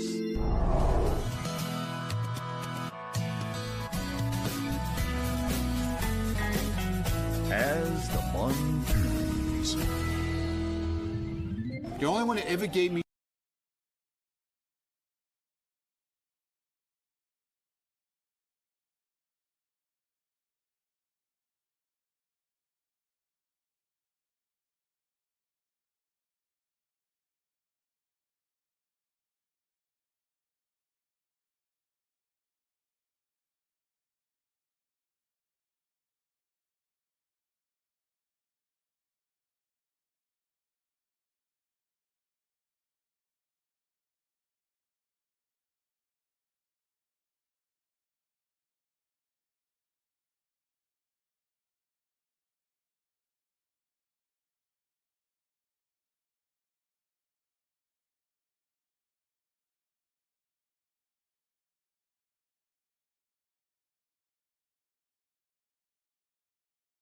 Eye to Four Eye with Howard's Mushmouth media producer. What's the matter? You can't fucking talk to me?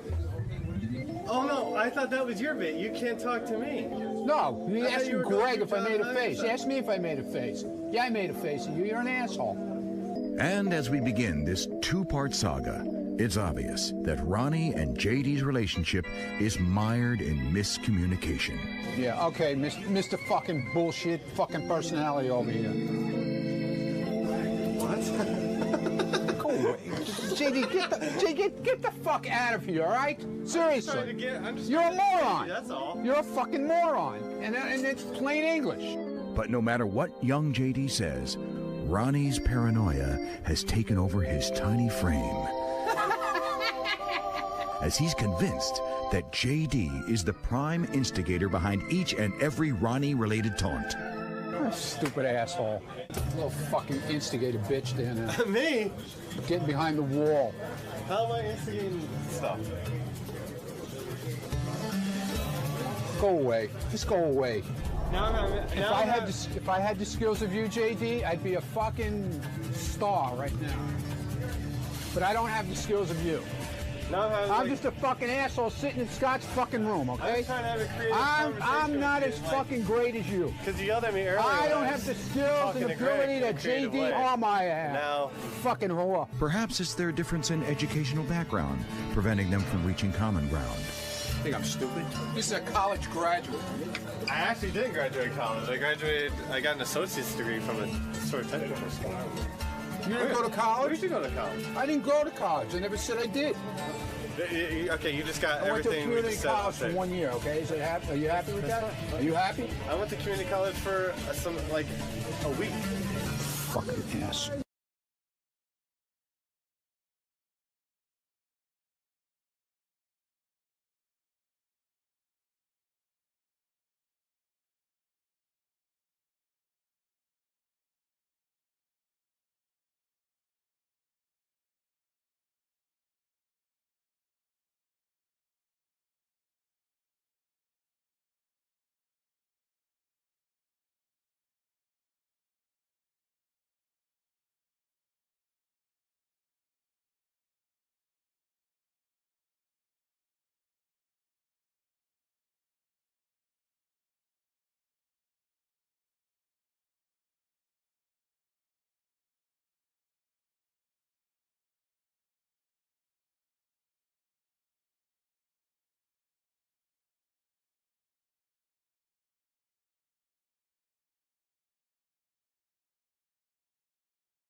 heckled by Richard and Sal for his leprechaun-themed turtleneck, it's clear that JD is the only one who truly makes him see red.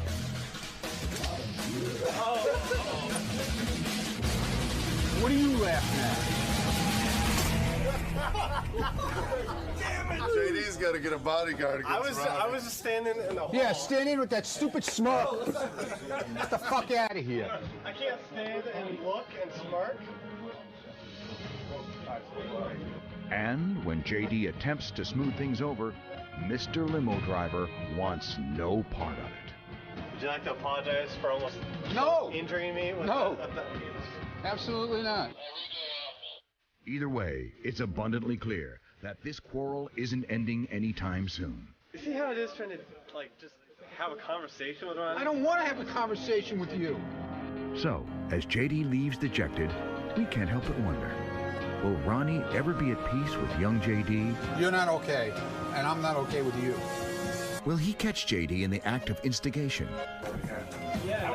That get me, all right. Will this pole dance lover turned pole tosser be able to stop his violent tirades against Howard's timid TiVo guy? Look at your face, and then you'll know why I want to cut your throat.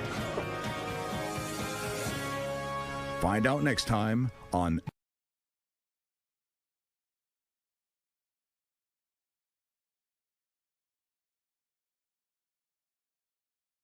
Hope Ronnie decides to go easy on JD. He's really being unfair to that mushmouth. Not me. I'm always down for some nerd bashing. I wish I was as cool as you. And who better than old man Ronald? That guy's a legend. And speaking of legendary moments, it's time for Great Moments in Stern Security History.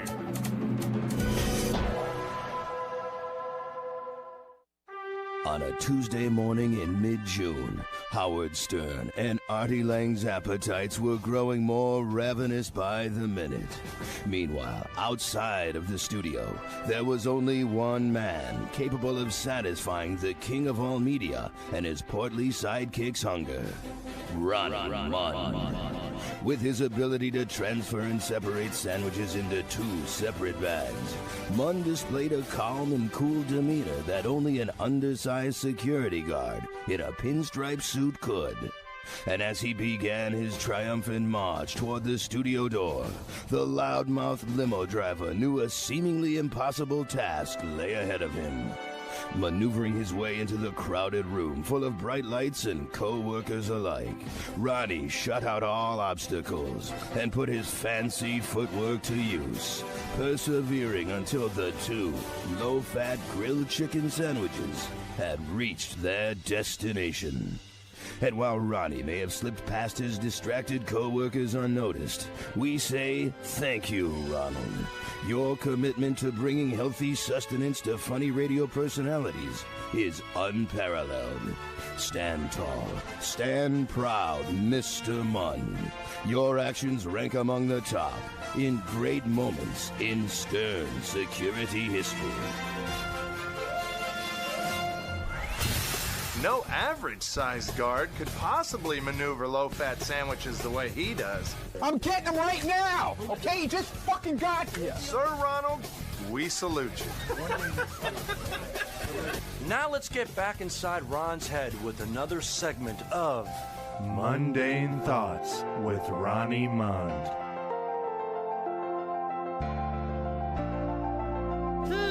I wonder if I should sing karaoke this year at my block party. Sing karaoke? Are you out of your mind? Do you remember the Hopey Copey?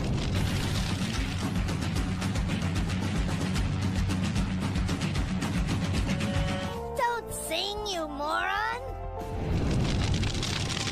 Ah, fuck that guy! Everybody loved the Hopey Copey! You were a sensation! Ricky Man sings at all block parties! Yeah! Sensation? You were the laughing stock of the whole block party! First you jumped in the bouncy house, and then you sang Hopey Copey?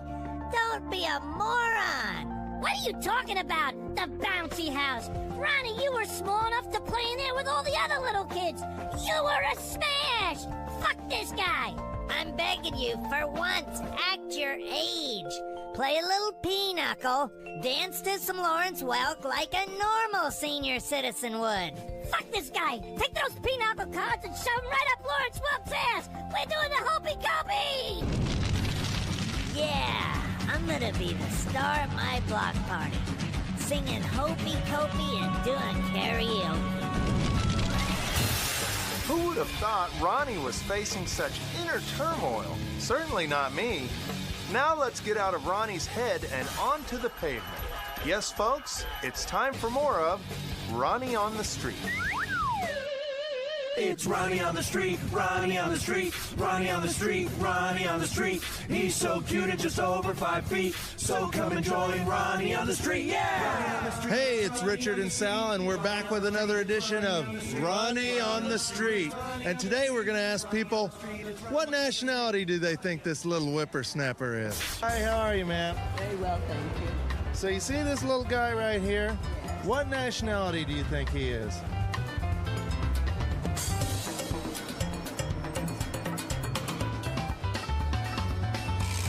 Probably, he looks like a cross between a German or a very unhappy American. Russian.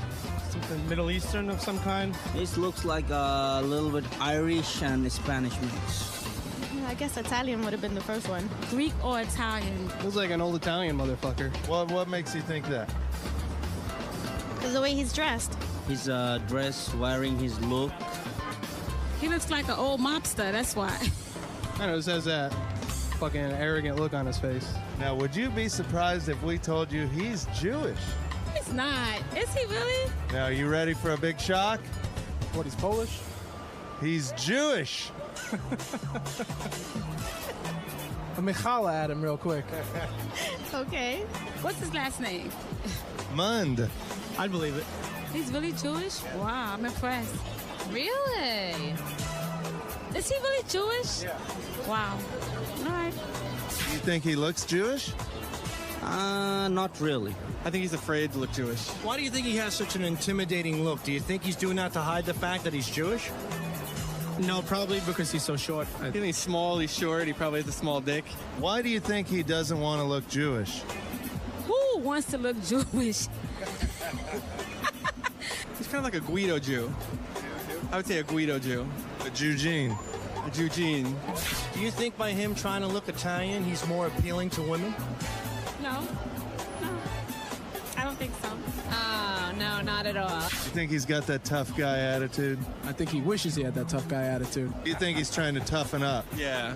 And Italians kind of have an image of being cooler, you know? Right. People stereotype Jewish people too much, you know? What do you think of Jews? I had no problem with them. Right. They never bothered me. They're not as bad as those Jehovah's Witnesses, you know what I'm saying? Well, it seems a lot of people are confused about Ronnie's nationality. Yep. But I think there's one thing we can all agree on. He's an asshole.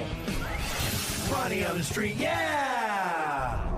Well, that brings us to the end of today's episode, full of Mund madness. But there's plenty more madness to come. Yeah! Yeah! Yeah! So don't miss the next episode, or we'll sick a 5'7" bodyguard on you. Don't make the old man throw his back out, okay? Ooh, I'm scared. Okay, here we go. Ronnie on the street. Ron, I can't hear myself. What the fuck are you doing? Here we go. Ready? Fuckface, hit it. It's Ronnie on the street. Ronnie on the street. Ronnie on the street. Ronnie on the street. He's so cute and just over 5 feet. So come and that's one. So come and join. Jesus, my first take. It's Ronnie on the street. Am I taping? So come and join Ronnie on the street. Yeah. I just gotta fix that part. So come and join Ronnie on the street, yeah! I just fucked up that so come and join. Does this sound good? So come and, Ronnie on the street, Ronnie on the street.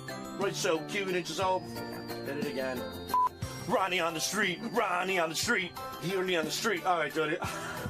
So come and join Ronnie on the street, yeah! That was good, right?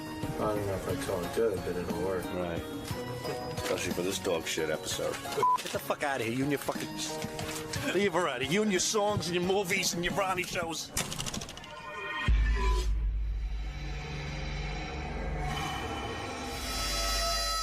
Get the fuck out of here. Curious to hear from Yeah. him. How's he doing, man? How's he doing? What happened? I mean, Jenks. How are those clubs doing? Yeah. What's going on with you? I mean, I'm hearing too many disturbing things. I'm losing faith in you, brother. Yeah, well, what happened, Howard, was I went away for a while. What do you mean you went away? Here's the story. Captain Jenks has it. The whole story. Well, let me first just update people because they might not know what they're doing. Captain Jenks, of course, is the phony phone call guy. You know, we like him and all that. He's been making phony phone calls for years, and we play him here on the show. Then he started a little business where he'd show up at these bars. And he's been doing it for years. And do like Howard Stern Trivia Night and all these things. So... around Philly. He would sign contracts with these bars. Next thing I know, the guy has stiffed about 20 bars, I don't know, 10 bars, I don't know how many. Is something going on in his life now? Because he's been doing this for a long time, and we never heard anything bad. So we started, and then all of a sudden... We started to get a lot of letters from bars saying that Captain Jenks was guaranteeing them mentions and guaranteeing them that he's going to show up and do a trivia night, and then they'd give him money, and then he wouldn't show up. Right, somehow he was getting paid up front. And I refused to believe it. But now I do believe it because I've seen too much evidence against Captain Jenks and gotten too many letters. You've seen the evidence. Yeah, Jenks. I mean, really. I mean, I don't know what to tell you, pal, but that's not cool. What happened, Howard, was it was basically a situation where, I was chugging along. I mean, but I also had addiction problems. Yeah. And as a result of that, basically what happened, it came down to, first of all... What are you addicted to? You have no money. Yeah, I was like, what is this? Well, you have to understand something, Howard. There's no... I have my preference, you know what I'm saying, but it wasn't about preference. If you have an addiction problem... Jenks, you're being very cryptic. What are you addicted to? Well, my preference was prescription painkillers. Okay. All right? But if you're an addict to everything. You know, you can't just stop one or the other. You got to stop it all. Right. So what were you doing? I was doing prescription painkillers. Okay. But you said you were doing it all. So what else were you doing? Well, prescription painkillers, drinking, stuff like that. What, Jax, I remember a few years ago you called the show and you'd said you had just taken an Oxycontin and you wondered if I ever did because it made you feel incredible. Exactly. Do you remember saying that? Yes, I do. Yeah. Did it start before then or after that? Because it made it sound like you just took one and were high. It was going on for a while. Uh-huh. And is that what you were... Obviously, that type of lifestyle will catch up with you. And what was happening was then my car went, and, rent gets, not paid and this and that. Well, that's like, Chris Rock told Howard, if Hardy's really fucked up, if you fire him, he'll be broke in 3 months. But so what were you buying, man? You were buying Vicodins and Oxys and all that shit? Yeah. Exactly. Well, I don't understand. You're saying now that you got so strung out you couldn't pay. You were buying so many pills you couldn't pay your rent. Couldn't pay my rent. I'm just saying. Did you lose your job? Everything's gone. Today's the last place that I'm in my house. I'm as of you today. You mean you can't? Wait a second. You can't be on Oxycontin and work at a gas station? Well, you can't be an addict and continue. It has to stop. Here's what happened, Howard. All that shit, that's all heroin. It's just in pill form. It's opiate. Exactly. So you get addicted to it like you get addicted to heroin. That's how I started. But you think you'd be able to keep a garage job. But what happens is, in other words, first you need 10 to get high. Then you need 20. Then without 20, you're not even high. You're sick. Right. You're in withdrawal. So then you need 25 just to feel normal. Right. And then you want to be high again because you're an addict. So then there's no stopping it. So you'll start stealing from everywhere. Right. And Artie understands perfectly. So first you got to go through withdrawals, and then you got to go to detox. Did you get Subutex, or is that too expensive for you? That's probably too expensive for you. Well, see, that's the thing. So wait a second. I don't mean to keep interrupting, but let me stay on topic here. So how did you get into this whole thing with stiffing all these bars? Like, why didn't you just show up and do the bar appearance and get more money? Well, the first thing that goes is my car. Yeah. And so he can't get to her. So what I tried to do was rent a car every week, so that I could at least get to the appearances. And by doing that, that's opens up a whole nother can of worms. Whereas, you got to pay a lot of money to rent a car for a week. I could paint an exact picture of what he was doing. Probably he because what happens is when you feel all right, you make plans. Right. I'll be there. I'll be there. And then, I don't know, this is the genius part of this. I don't know how in the fuck he got these bars to pay him in advance. I mean, I do stand-up and, you have to wait. With the most legit people, and they don't want to send you something in advance. So I don't know. That's the genius part. But anyway, he somehow gets them to send him money. Then he blows it with pills, and then when the time comes to do the gig, he's strung out or he can't make it. It shows you what a bright guy he is, that he can get this business going and get money in advance, but he doesn't want to apply it to work. Yeah. But what I'm saying is the bottom line, what it came to is, nobody really knew. I didn't tell anybody. But what it came down to is I finally did go to people that were in my life that were, family, close friends, explain the situation, and basically what happened was it was like an intervention, and I went away to rehab. Now, do you owe Steve Langford an apology? No, he's still mad at Steve. Why? Steve was telling the truth. Yeah, but look, you don't want this truth to be known. No, the thing with Steve was the whole Steve thing was it was a catalyst. I mean, it initially turned out that I missed one or two. But then it got worse as the result went on because, Jenks, you're still in a bit of a denial. I mean, no, because I'm saying I couldn't get bookings. Well, that's not true because you had, Jenks, I know because we saw like 8 or 9 people before you went to rehab that were bookings that you didn't show up to, and I can't believe, so you got those bookings and you didn't make it there. Right, yeah. So, Jenks, so here's the question. So now you're telling me you're homeless? Yeah, Howard, Jenks is getting out today. Right? No, I'm homeless, but I'm sober. He's getting out today, but he has nowhere to go. He lost the place that he was living, and he was telling me for whatever reasons he can't go live with his parents, so he's probably going to end up in one of those sober houses. How come you can't live with your parents? Well, Howard, they're not in the best of health, and they're retired, and it's not a situation where it's not an option. How do you have money for a sober house? You don't have money for that. I mean, you just got to do what you got to do to make it. I know I'm going to go to meetings today. But how do you go to a sober house if you don't have money to pay for a sober house? You got to do what you got to do. You know what I'm saying? We don't know what you're saying. He doesn't have to pay for it. He does not know. I spoke to him earlier this morning. He doesn't know where he will be sleeping tonight. Is that right, Jenks? That's correct. But initially, I don't think you have to pay for a sober house initially. Right. You got to do your best. Where are you right now? Well, this is my last morning here. Oh man.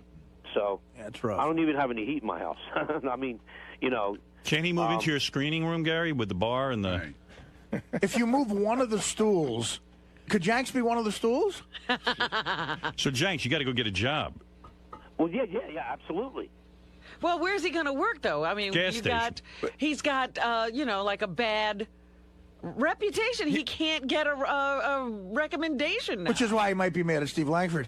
But anyway, I just want to ask Jenks a question. We figured out that there's like 8 or 9 appearances that you didn't show up to. So where did that money go to your habit, or where did that money go to? Well, renting cars. I was chugging along, and like I told you, Gary. Yeah, but that doesn't make sense. You were making enough money where in the past you were making a profit. So now you got that money and you go to the appearances. How did you lose it all? Oh, it all goes to the pills, sure. He says he was chugging along, but he was chugging along stiffing people. Yeah, right. He'd start doing nasty shit. Hey, where would you get the pills? From a dealer? Would you try to scam like pharmacy shit? Like how would you get the pills? I never scammed a pharmacy, but you can get anything off the street, Artie. Yeah, but how much were you paying for it? It gets expensive. How much is one Oxycontin? Well, I mean, on the street, you can get it for something like 20, 30, 40 bucks. 40 bucks a pill. A pill, yeah. Wow. So those are good pills. That's one appearance. See, that's the thing. That's why people graduate. See, I never graduated to heroin, but that probably, my therapist at the rehabilitation center said that would have been my next step. Yeah, but that probably would have been a good move for you. Yeah, actually, that makes sense to go on heroin. Better for your liver. Economically, it's a good idea. What? And now, for like were you taking 30 milligram Oxycontins? 80s. Oh my God! And so you would need 10 80s a day type of thing? Something like 6. Yeah. Wow. Wow, 80 milligrams. That's 400 milligrams. But the bottom line is here. Did you ever resort to like blowing guys to get money? No, never happened.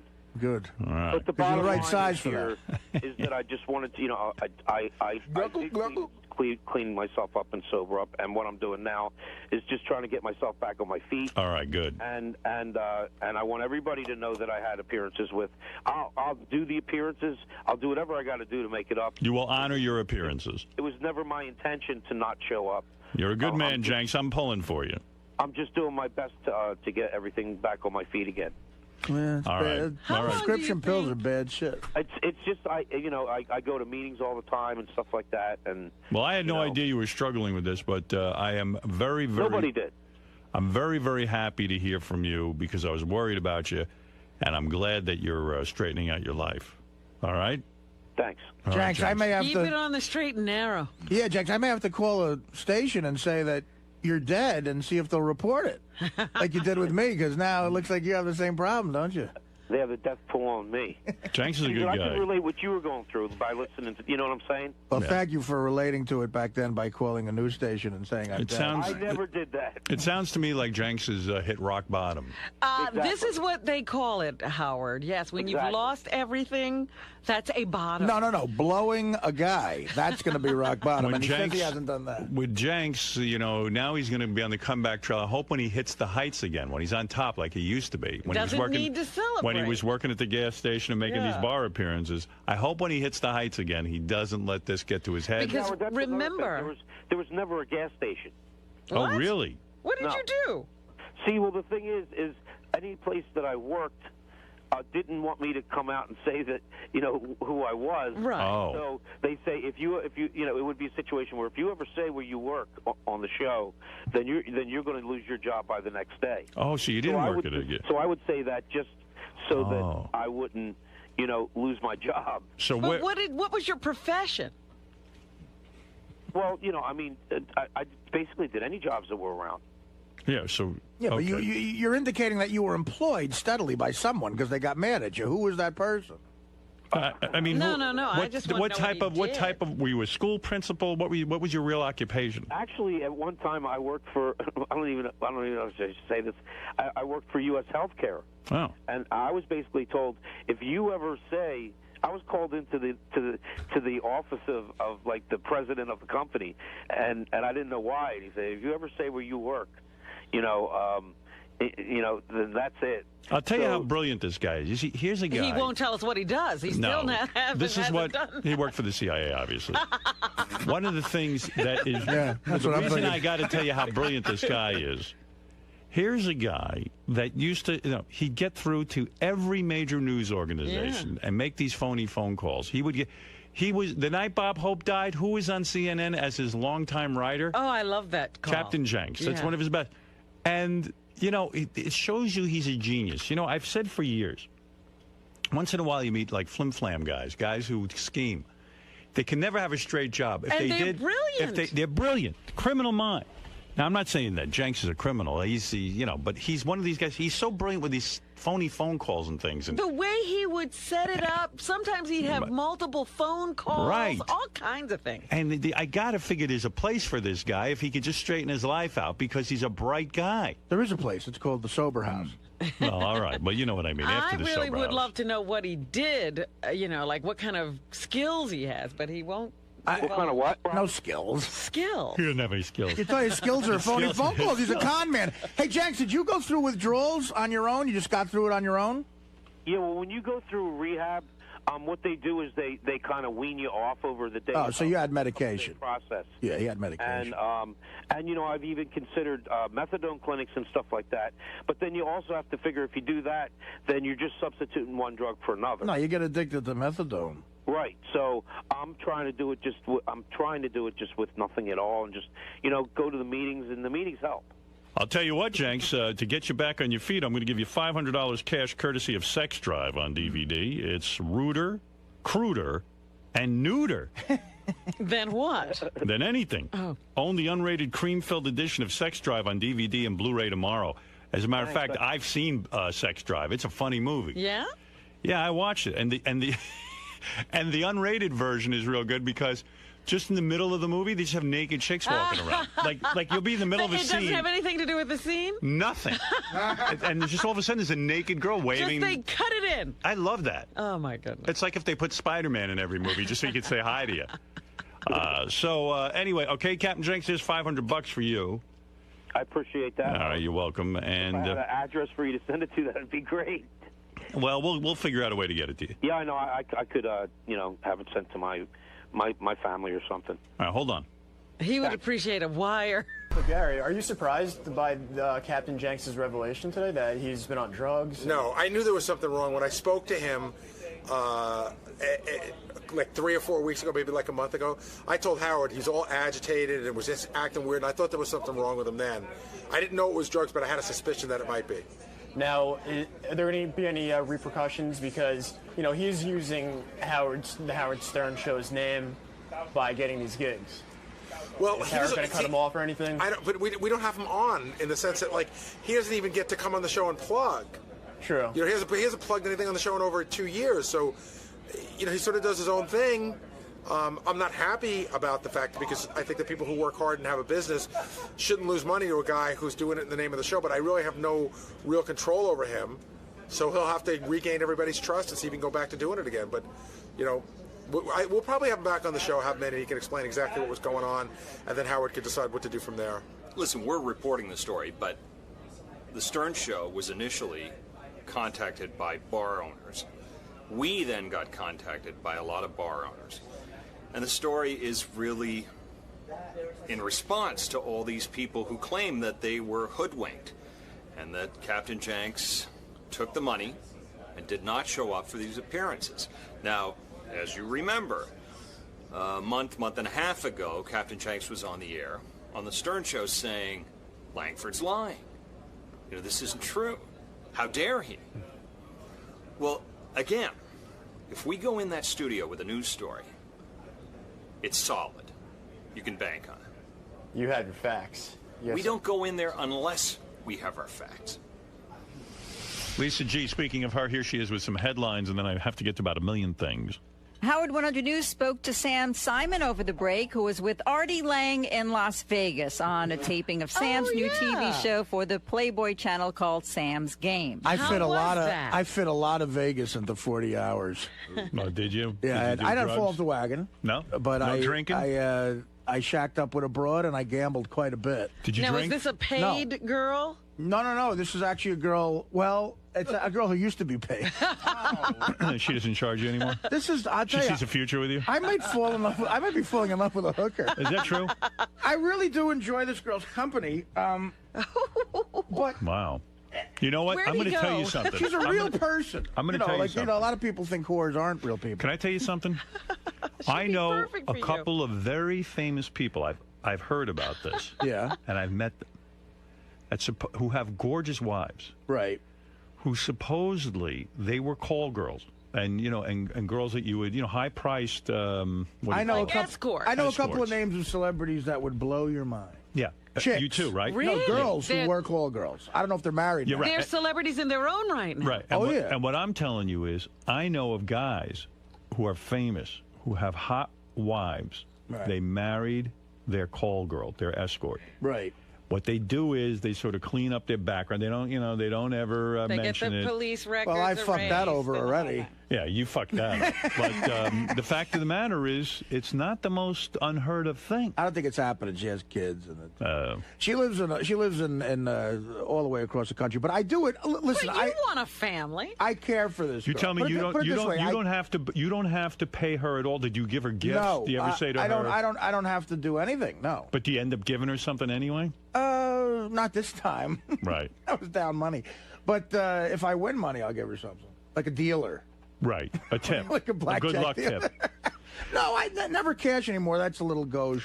So you went to Vegas. You went out to Vegas. Sam Simon has a new TV show where he gambles, plays cards, and you sat at the table with Norm and a couple other guys. Right. Okay. It was me. It was Norm. It was Dave Attell. It was Jeff Ross, and it was Playboy Playmates. I sat next to most of the time. I sat next to Brandy Roderick, who is gorgeous, the hottest chick I think I've ever seen in my life. Now, what's she doing? Is she playing? She's playing poker. she can play. So, but here's the funny thing What does about she wear when she plays poker? She's wearing this like sequin-looking top and real tight black pants, and then they had all these I got 3 phone numbers of Playboy chicks who were serving us.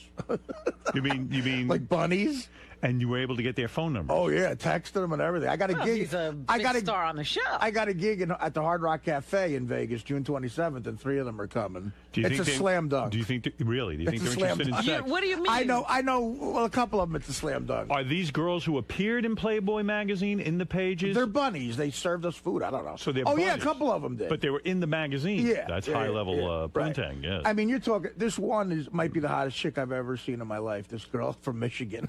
And you got her number, and maybe there's Yeah. She's very sweet. All right. So you go to the TV show taping. You play cards for what, charity? And Ralph was there too. Ralph is Okay, there. Ralph. So Ralph, Ralph was I don't the hot know. chick at the table? Look, I don't know I don't know the details. Okay. How does But Ralph end up? I was told that Sam flew Ralph out first class. Wow. Gave him, and now we stayed at the Palms, which is a beautiful hotel. The Palms has a brand new tower that is all just luxury. It's not, Not a casino. You know, at the Hard Rock sometimes you could hear the casino going on all night. Yeah. This is for people who don't want to hear all that shit.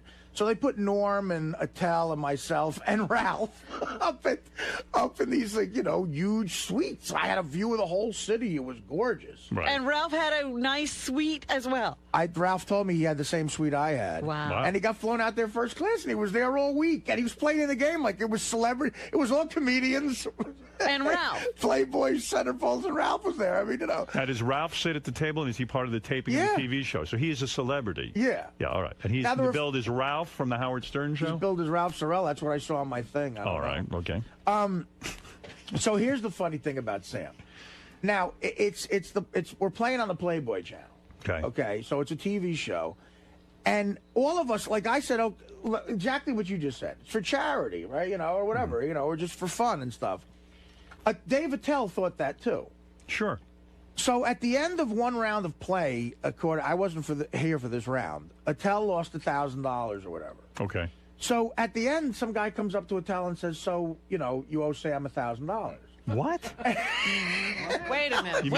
Are you serious? You're doing Sam a favor. You're doing his TV show. Right, but if you lose money to him, he could lose money to you, and you could lose money to him. But Sam is billed as a professional poker player, as is Norm Macdonald. Right. So there would be an advantage there. And there's also professional. Jennifer Tilly played, too. And she's a pro. And her husband, Phil, this guy who's a pro. You mean to tell me Dave loses $1,000 and they say you owe Sam $1,000? It gets so much better. Okay. So the next day, now I'm playing with Attell, okay? Yeah. And Attell goes, "Did you know this isn't for charity? Like I owe Sam $1,000." and I went, you know what? Knowing Sam, that doesn't surprise me, but I would have had to been told that it's for charity. Yeah. Because they give you $500 to start. That's your money. Right. And you also get paid $1,600 for being on the show. Oh, okay. So Attell is working for nothing. But Sam knows. the kind of people he's with. So, but like we told Norm and you, if you want more than $500, Sam will loan it to you. Loan it to you. Right, and then of course, What's if you the lose, interest rate on that? There's no interest rate, but if you lose more than what you borrowed, you owe him that money. Well, if he is a supposed expert player, he's a professional. If he's a professional poker player, why would I want to go on his TV show, help him out, lose money to him, and lose you're money a degenerate gambler? Yeah, I guess so. So this is what happened. So I said, "How much you giving me?" $500. I said, "Well, I need way more than that." Sure. I said, "Give me $5,000." So the guy immediately, like a loan shark, goes, "Absolutely." Sign already up for $5,000. He gives me $5,000 in chips. Now, the start of the TV show that has me and Attell and Norm at it, Sam opens the show by completely humiliating Attell and going, "Listen, on camera, Dave didn't know that he really owes me money, so Dave has to give me $1,000 and then we'll start." So now Attell on the TV show is taking out his wallet. Dave doesn't have $1,000. Well, Attell's got the money, but he says, "Thanks, Sam. Well, I didn't know we were going to do this on the air." So he takes the money out of his wallet. He gives the guy, Sam's producer / bitch, I don't know, gives the guy the money, and then Attell buys in for another $1,000. Me and Norm each buy in for $5,000. Oh, my God. So now here's the rub here that I get pissed off with. It's also a TV show. Sure. Okay, so now Sam, Norm, myself, and Attell are all at the table. Sam wants the show to be funny, okay? Right. So there's also 2 Playboy Playmates there. So now who do you think the funny falls on there? You. Right, of course. And Me and Norm, right. But Sam and Norm are such, like, crazy card players. They're concentrating on the game. They're not being funny. Okay, so now me and Attell are looking at each other. Every time I started making jokes, you know, and like I would throw in, like, when I didn't really have a good hand to be funny and stuff, and I was doing shit that I thought would be entertaining. Right. But at the end, you lose money, and it's like, okay, you're being funny. Sam wasn't being funny. Right. He was making money. Right, he was making money, I guess. And then me and Norm started doing some stuff. We were trying to be funny. Let me get to the bottom line for So a there's second. 2 different things going on here. There's a poker game for real money, or are we trying to entertain people? Because I can't concentrate on both things at the same time. Absolutely not. So, well, why are you feeling all this pressure? I started getting a little pissed off, and I started playing for real. I started really getting into it. So now at one point, I was up 11 grand. But you know what this is like? This is like being asked to do a guest starring role on, let's say, ER. Right. And then being charged a hospital bill. I mean, I never heard of a show like this. But although I have to hand it to Sam, it is a reality show. You're really playing for real. It's like doing Letterman, and at the end of Letterman goes, listen, I'm a pro pool shooter. You want to shoot pool for me? Right. Yeah, I mean, all right, so anyway, you start to play for real. So now I'm in the game now, but me and Attell, we're casual poker players. Me and Attell are now in a game with a Playboy Playmate who's hot as hell, which is very distracting, now, and 3 professional poker players. Is the Playmate putting up her own money? Brandy Roderick has that kind of buy-in? No, she just took the $500 from the game, and she would. You get $500. Is Sam really going to take her money too? I don't know if he did, but she didn't have any chips in front of her at the end of the night. But listen, if you only bet the $500, you don't lose anything. Right. I lost. We lost because I put an extra $5 grand in because I wanted to play like a real thing. So now I'm up $11,000. Wow. At the end of the first round. So if we stop there, that would have been it. But they take a dinner break and we do a second round. Okay. Now, they send me out into the fucking casino with, I'm like, fuck it. I started really gambling. I'm playing craps.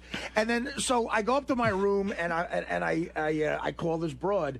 And the producer of the show says, look, you got to come back down and do the second round because, like it's a TV show. Right. So I'm like, all right. So I go back down, and I win the first couple of hands, and then me and Norm get involved with this hand. Now, Norm is a really good poker player, all right? And I've played poker with him for years, but I kind of know, like, I'm not going to say he has a tell, but I kind of know when he's got a hand, I think. Because Norm is great at making an I don't give a shit face about everything. Right. So, it comes down between me and Norm and whatever you got. I mean, so many people know about poker now, but I had a pair of kings with like a queen high. Okay. That's all I had after the flop with everything in beginning. So me and Norm start gambling, and I can tell by the last card, the river card, that he doesn't have anything. Right. But so I bet a lot of money. He bets a lot of money, and then I go all in to end this one round with Norm. On the river, the last card, Norm gets a flush, an ace-side flush. Wow. Okay, so and it looks like he played it perfectly, and I'm like, oh, so I'm making jokes about it. Again, there's cameras all over you, like be funny or do something. So I lost probably all 11,000 on that hand. Wow. I buy in for another 5. Okay. So we finish out the last couple hours, and I ended up down money. I ended up down like $8,000. I think Attell won money. Norm must have been up, and Sam was up money, I'm sure. But the second round, Jennifer Tilly stayed. Me and Jennifer Tilly did a movie together. So the whole time we're telling stories about the movie. Well, can you leave the game? Let's say you're winning, and you say like a real poker game. I want to leave. Not until I want to take my money and go. But what if you're losing and look, Brandy Roderick then has you to keep can go buying out. in? They have people that just the first Playmate dropped out in 10 seconds. Right. She lost her money. Okay. And then Brandy sat down, so she was sitting right next to me. I keep ordering food from the waitresses. Like, there's a lot of distractions going on. So at the end of the game, Sam closes everything. Sam has a catchphrase, too, by the way. Oh, what's his catchphrase? I go, what's your catchphrase? He goes, watch, you'll love it. So Sam looks, that arrogant Sam, he looks at the camera and goes, okay, we had a big excitement here, a couple of big hands. I think Artie's down some money. This is Sam Simon. Remember, it's just a game. Remember, it's just a game. Because he's It's all got a all game. the money. Right. So now here's the funny part. The producer comes up to me, the guy who's going to tell me how much I owe Sam now. Right. At the end of the night, and I'm aggravated. Sam's trying to close the show, and I just go in back of him every time and fuck it up, going, I lost money to the guy who created the fucking Simpsons. I said, yeah, you got to kill me to get that money. I'm not fucking sending you this money, but I pay my debts, whatever. What? So I'm figuring out. I'm trying to count to figure out how much I'm down. But this guy who produces the show, he knows. He's keeping track. He knows everything. He comes up to me and real casually off camera says, listen, we did the math. Okay, listen. You owe Sam $8,010. But I'll tell you what. Let's call it $8,000. Oh, isn't that nice? He's going to throw in the 10. He lets you go the 10? $8,010. Wow. And then he goes, but I'll tell you what. Let's call it $8,000. You know what? That's a mensch. So now I leave the table. I owe Sam $8,000. Right. I go up to him, and Sam comes to me and goes, thank you so much for doing this. Because, look, we had a vacation. Vegas is fun. Right. But I had stand-up the weekend before and the weekend after vacation. I might have done something else. Right. You know? Right. And besides lose $8,000 to Sam. There's a broad I'm kind of seeing. I might have went to, like, I don't know. I was thinking about Take going to her on vacation. Oh, yeah, something like that. So I'm not seeing this bro. We're committed. So what did you do? Did you write him a check for $8,000? So I go up to Sam and I say, listen, it was great being here. He goes, thank you so much. It was a big favor. I know you're on vacation, blah, blah, blah. And I say, yeah, Sam, no, don't worry about it. You're welcome. I'm glad to do this for you. So where do I send the $8,000 I owe you? So have you and paid I thought him yet? maybe Sam was going to go, come on, it's a TV show. You help me out here. You're on the show. Sam goes, I don't mail me a check. Mail me a check. Yeah. That's good. But wait a minute, so... What a story. I want to know if Ralph loses money if he's got to pay Sam. If that fucker ain't paying Sam, I ain't paying Sam. Yeah, because How's you that fucking sound? you don't get the $1,600. No, I do. They send me that's union shit. Then you have to send it right back. Well, no, I get a check like if I appeared on a TV show, that gets sent to my accountant, the $1,600. But I got to send of my own personal money, 8 G's to Sam. That's what I'm saying. You worked for nothing. Dominic, you're Worked for nothing. It cost me 6 G's. Dominic Barber. I don't get something, Artie. How can a private individual lend money to people in Las Vegas to gamble? It's against the law. You can't. No. Sam, you don't understand. It's like the guy said, how much do you want from like Sam's game? The show. The casino was loaning me the money. But when we sit down at the table, it's legal to gamble in Las Vegas. We were gambling. We were playing poker. Who are you mailing the $8,000 to? The game. The show. Not to the casino. No. I don't know. I'm mailing it to the show or the casino. I don't know. One of the two. I'm not mailing it to Sam personally, but I lost money to the show. I lost money to something. I guess I lost money to the casino. But you realize that that's, of course, not legal to have a show where they lend you money and you pay them back. He's saying that they do it through the casino. No, Sam, Dominic, they said to me, the casino can front you money if you want. Right. And I got fronted money. That's what I did. It sounds like it couldn't possibly be legal to even have a show that lends you money that you then pay. Hey, is the $8,000? I got $5,000. I'm sure whatever they're doing, they've looked into. I got $5,000 in chips from the show. They made up chips. They were Palms chips. We were playing at the Palms. I don't know what kind of deal. I don't know what kind of deal they have. All I know is I taped a TV show and I lost $8,000. But no individual can open up in a casino their own gambling casino or bet. Dominic, it's obvious they're playing at a casino. Right. Yeah, we're saying we're in the Hef Suite at the casino. Yeah. And that you're getting it's the same when you get a marker from a casino. And now Artie owes $8,000. Probably Sam was paid already from the game, and now he owes money to the casino. I don't know. I don't know. Sam can explain it. The bottom line is, I taped a TV show, and I owe people money. Yeah, I don't want to get caught up in that, but it sounds like the $8,000 at least is a tax write-off. Maybe, possibly because you were taping a TV show. I don't know. I don't know that that's the case. I don't know. I'm asking. I doubt it. So Howard Stern could open up in a casino the Howard Stern game, have people play, make a profit or a loss, and film it. No. No, Dominic. That's not what happened. This is the way I understand it. You go to a casino and say, we want to tape a TV show. Right. Which is a poker game. Right. The casino, as you know, has poker dealers. Right. And you go there and you buy in. Right. Now, how you buy in is up to you. You can say to the casino, I want to have a marker. which is essentially what it sounds like Artie has done here. He has said, look, I don't have the money with me right now. I want to take out a loan. You know, I want to take out money. At the end of the game, whoever wins the chips goes in and cashes out. Now, Artie owes money to the casino. That's how it works in it. You can go anywhere in a casino in Vegas and play poker. Listen, here's the thing. Sam might have been doing this for charity, but we weren't told that. Sam is a very charitable guy. Right. And I'm sure that's what he was doing. But my point is, it wasn't, to me and Dave Attell, it was obviously, it wasn't made clear what was happening, that we're playing with real money. But once it was made clear, you bought in anyway. Of course. I mean, right. you know, but right. listen. Well, he's there with a camera in front of him. He can't look like I'm in Las Vegas. There's hot chicks around. I'm shaking. Yeah, give me money to gamble with. And you're telling me...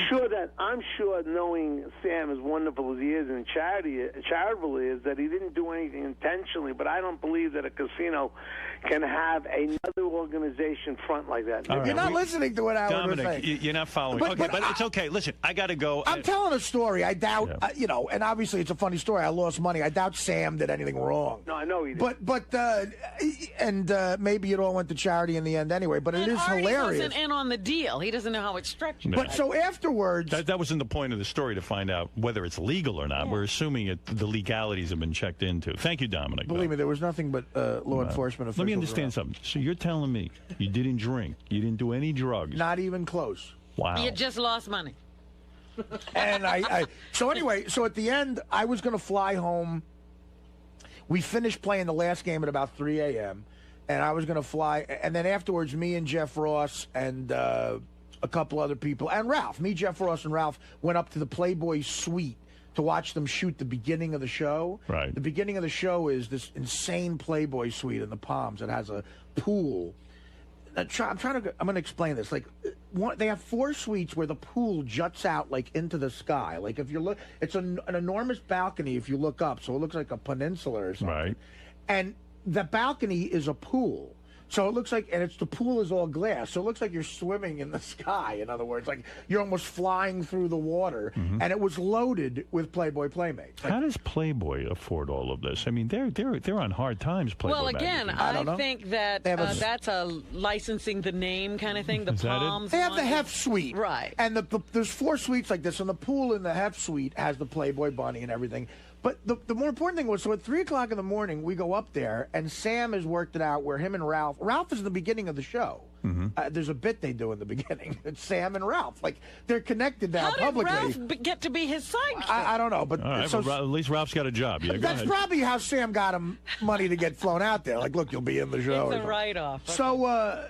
So Sam and Ralph are surrounded by 12 Playmates. So they're shooting with the Playmates. Now, me, Jeff, and Ralph are watching these Playmates. They got thongs on and bikinis, frolic in the pool. Wow. And they're throwing us the beach ball and stuff. We're going, like, what's going on? Like, can we fuck these girls afterwards? Like, do they have any kind of commentators? Well, Sam and Ralph are the commentators. They're waiting for Sam to come up there and shoot it. They're getting, like, B-roll of the girls playing. And Right. And me and Jeff and Ralph were like standing on the side of the pool talking with these girls, like, and the camera guys and shit have work to do. We used to look like hungry wolves, like, just drooling. Sure. So I get so horny now. It's 4 o'clock in the morning, 4:30, and I have to have a flight at 6:55 a.m. Right? How do you stay up that long? I don't even know how to do that. I had slept till about noon that day. It's Vegas. You know? I don't know. I mean, right. Go ahead. I don't get bored in Vegas. Right. I don't get Gary in trouble.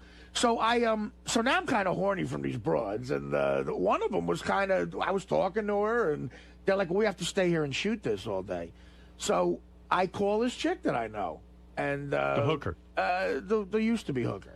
Let me ask you, do you really think she used to be a hooker? She's still a hooker. But in my life, Howard, let's calm down. She's not a hooker. No, you get her for free. I understand that. I don't know what she does. You don't ask. Right now, she could be fucking a guy for money. I don't know. Right. I don't want to think about it. Okay. Right now the girl because you have feelings. Right now the girl I'm dating could be shitting. I don't want to think about that. Right. So I call her up, and I'm like, it's either jerk off or call this girl. And when you're in Vegas, there's always options. And she was around, and she came over. So when she comes over, does she must fuck great because she gets paid professionally to do it. She's such a doll. She looks like who is a couple of people here have met her. Dan the Song Party Man. What did he say? She's smoking. Smoking hot. She looks like I showed you a picture of her once. You did? She looks like a young Nicole Eggert. Oh, my God. Like a young one. And you wouldn't deal her to anybody else. Like, this isn't the girl you got for JD or anything like that. What am I, a jerk? What do you think, he's an animal? No, the girl who blew JD and fucked JD was a different girl. So somebody else set that up. That was the best. JD's at Nobu. Clearly a whore comes over. So she shows up to your room. She comes up and like I know everything about her now. I ask about her kids. I know her. How long does it take after the small talk before she starts fucking you? This was quick because I told her, I said I was horny. So I ordered some food and gluckle, gluckle, gluckle. Yeah, Tracy Morgan showed up and blew. You know what happened to Tracy Morgan over vacation? No, what'd he do? He's the funniest guy on the planet. Tracy, do you know about this, Robin? No. His fish tank in his apartment caught fire. I mean, how does your fish tank I don't know, catch but fire? He's the greatest. It's full of water. His fish tank caught fire, and then I think he burned. I don't know what happened. Like he burned down half the building. What do the fish do? Like they're like, wait, we're the in fish water. Survived. I don't know. Our water is boiling. I think we're at dinner. So how does your fish tank catch fire? Yeah, go ahead. Never heard of it. She shows up. I call up my friend is the producer. This girl that I've known for years produces Sam's show, and I said, listen, I'm shacked up with this broad here. Like she's known me forever, so she understands what could happen in Vegas. I said, just make it like the Red Eye tonight. So I changed the flight to the Red Eye, and it was like the Keith Richards style. I shut all the windows in the suite, like put tinfoil up. I wanted no light in there. And me and the chick were in there for just like 10 hours together, getting room each service. Other for 10 hours? How many times you banged this chick? I don't know. We fell asleep a couple of times, probably like, I don't know, 4 times. Wow. And for free? Yeah. Well, no she ordered champagne, which I didn't touch. Right. And really, you didn't. You were partying with her. You're banging her. No She's party. drinking And when champagne. you kiss her, you can taste the champagne and you don't break. You could have had one little champagne. I don't kiss her. No, I didn't do a goddamn thing. No booze. Would no you say nothing. this has turned into like a Pretty Woman kind of scenario where like you're falling in love with a hooker and I'm Richard Gere? Yeah. Well, yeah. No, it's not going to happen. I could never. Something. You whispered under your breath a few moments ago, I'm committed. No, I said I'm not committed. You're not committed. You wear rubber when you're with this chick? Absolutely. You do? Oh, yeah. Seriously? Even for a blowy. No. It started out that way, but no. Now they're in love. I always wear a rubber, though. But no kissing? Really? It's like that, huh? No. No kissing? No. I mean, now there's kissing. Yeah, we can. But it's like, I know her. She's a good girl. She's all right. Wow. Everybody's got bills. You got a picture of this chick right now? No, I have one. I'll get you one. Give me a couple. I showed you a picture of her. I'm confused. You thought she was hot. You showed me the picture of her before you became emotionally involved with her. That's why I didn't pay. Now that she's your girlfriend, I want to. She's not my girlfriend. She's not my girlfriend. No. She gonna come to Jersey and hang out with you? No. That's not for her. That's been discussed, but no. No. Why not? Maybe at the Shore House. As Robin knows, I'll have any type of broad at the Shore House. Your mom doesn't go to the Shore House. Oh, yes, my mother has her own. His mother decorated. My the mother, Shore House. are you kidding me? My mother has her own wing. She has a suite. So if a whore shows up. No, it's not going to happen. It's not going to happen unless All my right. mother's away.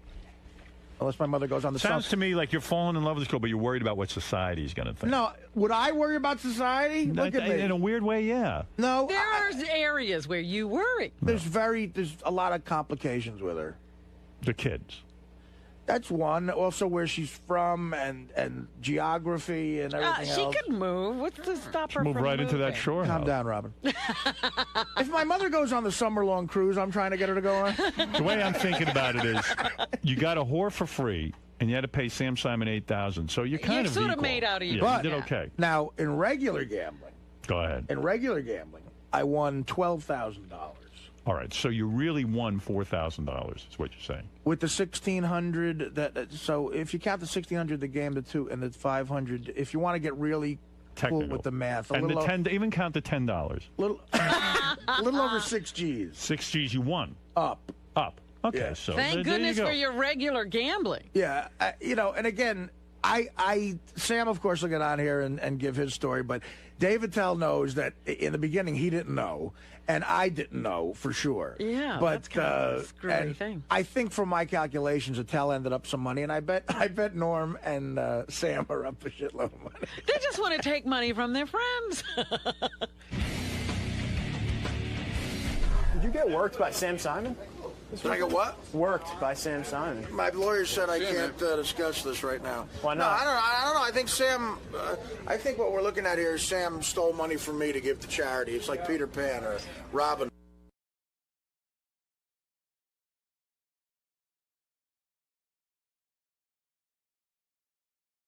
I mentioned Gary went out to the Adult Video News Awards, the AVNs, that's the porno stars. He was out there. He was in Vegas for some sort of trade show, the electronic trade show where they show all the new gadgets. Consumer electronics, yeah. Consumer electronics trade show. I wonder if Gary saw anything cool.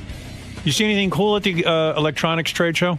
I'll tell you what, you got heavier out there. No, I didn't. Yeah. How could he get heavier over the I'm actually weekend? lighter. Guarantee you put on weight. I guarantee I didn't. I know. That shirt used to fit you a lot better. First of all, I can see your whole belly. You can't say the shirt fit me a lot better because it's the first day I've ever worn it, and so maybe it's a little tight. I don't know. But I'm terrible on you. Oh, fuck off. No, I'm sorry. It looks You like a fucking maternity. old fuck. No, I it looks think like it looks maternity. Robin, look at his belly. You can see it right. I mean, he got heavier. Gary's been a little. I've been the same. You got heavier. I've been the same size for 5. I'm just saying. I've been the same size for 5 months. What do you think? I got you weigh? heavier since I was 23. Well, what do you weigh? I weigh about 219. But you weigh more. I can't weigh more than 220. You just said you weighed 219.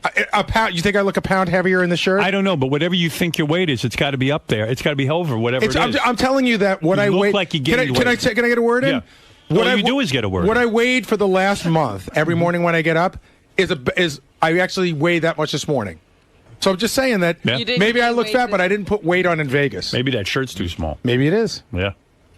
Maybe it's not. You don't see that he looks heavy? I've seen that he looked heavy for a while. I didn't notice today he was heavier. He is doing the fat guy thing of he keeps adjusting. Yeah. No, the shirt's a little tight. Well, that's what I mean. That's what you're happens a little when something's bigger. tight. Yeah. That shirt. Artie would know. Artie weighs 20 pounds. Put on his hot big shirts. I know, Gary. That's what I'm saying. I do know. You're doing that thing where you Why adjust. you getting defensive? Robin accuses me of not saying anything when she gets heavy. I'm trying to help you. You got heavy. Oh, I love it when you help me. Oh, you do? I thought you were taking offense. You are my Dr. Drew. All right. Hey. Get on a scale. Let's see. What do you weigh? Let's see. Yeah, 220. Let's say 220. Let me see. You say it's over? I don't know. I don't know what he normally weighs, so it might be 220. In other words, that would do me no good. 221. All right, so I mean, he's right. He's right. He's right. Can't fault him for that. How tall are you? 7'3". No, come on. How tall are you? 5'9". 5'9"? Yeah. That's a lot of weight to be carrying. Yeah. Yeah. You're heavy. What do you eat? What's going on? What am I eating? A piece of cake, a couple of M&Ms. Had a lot of. I went out. I went to a steakhouse this weekend. Yeah. I went to Nines at the Palm Hotel. I get reports it's one of the best on you. steakhouses in the world. I get reports on you during the show that you're eating out of control. Like a madman. Yeah. Yeah, no doubt. M&Ms. I don't even shut the chips. door anymore. No, I don't eat chips. Gary's life must be very stressful with all he has going on. Kids, everything. And look, he's eating something. You Still know, smoking? No. Try not to. True. You're not smoking? I'm not smoking. Really? Yeah, I'm not How smoking. long you been without a cigarette? I don't know. I went to see the hypnotist, I guess, a year. I think this February will be 2 years. Is that So right? that worked? Yeah. You it haven't had a worked. cigarette in 2 years? Yeah. You haven't had a cigarette in 2 years? I have had a cigarette in 2 years, but I don't. I haven't bought a pack. I would say in 2 years, I've smoked the total of a pack and a half of cigarettes in 2 years. Wow. That ain't Well, bad. that's little. That's nothing. No, you don't quit cold turkey, you'll be back. No, that's not true. No, it always gets worse. Cigarettes don't get better, they get worse. No, that's By not that true. I mean, no, I'm going to tell you what I mean. I know, because you know, Dr. Drew. But I was a cigarette Dr. smoker. Howard. All right, so your experience is everything. I'm telling you about cigarettes. It never, ever goes less. I'm going to go sit with Artie. It never goes less, genius. It Gary, don't you always- know his experience is Addiction everything by always now? increases. Ask Artie. You don't go from using heroin and lightening up your heroin. You either you start with heroin and it increases. Same with cigarettes. They do Always say that increase. about heroin. That's why, like Ray Charles and Miles Davis, they always said, they do it on their own. Otherwise, it'll come back. I mean, but I don't know. So what did you want to know? You wanted to know if I went up to the Consumer Electronics Did you Show. see anything cool? I saw Panasonic has a 150-inch television. Did you eat all the news department's candy? Oh. No. They're no, claiming that's- you did. That is so not true. That's bullshit. The other guy all of their candy? Yeah, that's what they said. That's bullshit. That it really is. I've had. First of all, I've been in the news department in They claim a month. the news department is claiming Gary ate all of their candy. How much candy do they have? A lot. No, it's just not true. It's I have not eaten. I went in there and got candy a month ago. I've taken some pieces. I did not eat all of their candy. All right, that's that a was the fucking word I got. out and out lie. That's the word I got. And if Lisa G wants to come in and peddle her bullshit, let her come in. Let her come in. I did Lisa? not eat all of their candy. I heard you did. That's Bet all you heard it. I'm just telling you what I heard. I'm telling you, you heard wrong. That's bad. That's Wait, their what- candy. how could it be bad if it's not true? And the news department's on a whole You other just- floor. You just asked. They're not You on have a. to go down there to get the candy. Boy, the two of you are so out of touch. They're down the hall. Oh, No, no, I no. get you visit so often. I don't mean on. You know what I mean. They're all the way across. No, you thought they were on another floor. Outside You of have no this- clue well, what goes on They used here. to be. I didn't know they moved back. No, they've Why- been hey, in Gar, Robin. They've Gar. been in the same spot since day one. Why you angry, dude? If you ate all their candy, you ate all their candy. I didn't eat all their Okay, candy. so you didn't have to go downstairs to eat their candy. I didn't eat all So their you, candy. all right, so you walked out of here and into their area. No, but you said I had to go all the way downstairs. Lisa G used to hide her candy from Gary, and he'd find it. Yeah, why are you That's out not- there looking for That's candy? what I not hear. true either. That's what I heard. That is not. It's in a bowl. I know. I didn't look through her drawers or anything. I mean, her candy was in a bowl. So what would you go there if there was walk down candy in there? the- Would you walk down there under the premise that you had business down there, or would you just go to get the candy? Well, both. Yeah. All right. I had business again in the candy. You could have taken care of the business over the phone. I haven't been there in a long time. She's got, and I did not eat all the candy. She had a bowl of candy, and I had some pieces, probably more than I should. But to say I ate all their candy is an out and out lie. You could say, why would they put it out if they don't want anyone to eat it? But he was getting exercise by going to get the candy. No, whatever. Al Rosenberg is on the phone. Yeah. Hey, how you doing, Howard? I got a phone call that Gary was taking some heat about the candies in Lisa G's dish. Yeah. I'm the one who ate them. Oh. You ate them? We come in there during the miserable. all right. Show, but Yeah, 'cause I left her a replacement last night. All right. Well, okay, Al. And also, I left her a note once accepting the blame for that. And but I did want to say, while she's there, would she mind filling them again, please? And I like the peanut. I got pictures of Al from my wedding, and Al's gotten quite heavy. I lost 85 pounds. Yeah, but I think you're putting back some weight, right? No. I'm 236 now. Are you? Yeah, I was going to say at the wedding he had thinned down. Yeah. You looked heavy to me. Everybody looks heavy to you. No, you look heavy. You know, but Gary. everybody. I was right. You were over your goal weight. Yeah, I said I was 219. I was 221. More genius. Is not what he Yeah, that wasn't my goal weight. I'm saying you're over even. Gary's goal weight was 275. You're over what you should be. You should probably No, weigh but about what should you weigh? 170? I should I should weigh 185, 180, 185. 85 is a weight that's pretty good for me. 185? Yeah. I think you should weigh. Of course you do. You're probably under. Of course you 5'9". do. You think I should go to Auschwitz? No, I don't think you should go to Auschwitz. You think, but whatever anybody in the world, whatever you think they should weigh, whatever they think they should weigh, you're always 15 pounds lower. What'd you weigh, No. Howard? What do I weigh? Yeah. Be honest. Why would I not be honest? I'm thinking my weight. I weighed myself this morning. I weighed 194. Yeah, because I was going to say, Gary You're said too he should thin. be You're 10 too pounds thin. under you. Yeah. What, there you go. Gary, how much He's did you, so much taller. how much did you weigh after years ago when we had the first Bally's weight loss contest? At the end of that, what'd you weigh? When you were giving yourself the enema on the floor in Bally's gym? I'm trying to remember. I think it was 175, 174. You look You really looked good. And I'll tell you what, I don't respect people who have to lose weight just for money. Like, do it for your health. Don't respect me. Listen, I don't I'm a respect whore you at about all. that. I and then agree. you put the weight right back on. I agree. Thank you, Al. You're welcome. Al's part of the Miserable Men Show. Thank you, Al. It's my man, Al Rosenberg. It's still embarrassing to me that on Bally's rapid weight loss program, I gained 2 pounds. Don't think it isn't. I was embarrassed for you. All right, so when are you going to play us those AVNs? We'll do that maybe tomorrow or Wednesday? Probably Wednesday. Okay. You know what I weighed at the end of that weight loss contest? I thought it sucked, too. I weighed 214. God, I would kill for that right now. But you know what's great about that? That was the contest where Artie tried really hard to not eat for a day and a half. And it was killing him. And he broke down. Remember, after the Yankee game, they stopped for 2 slices of pizza, and then they had that. Then he stopped to get, like, burgers or something. Is that what you weighed back then, 214? Yeah. Geez, you would love to weigh 214 right now. Are you kidding I me? was even looking at the poster in the hall where he's walking with the cup in his mouth and all. Yeah. He was thin then. Well, I was thin when we started he was here. I was thinner. considerably thinner than he is Yeah. now. And he'd like to be there now. Yes, you're a big mess. You're not letting Now, me I'm do looking coke. at the height and weight table, and it says for a guy 5'9", even with a large frame. Go ahead.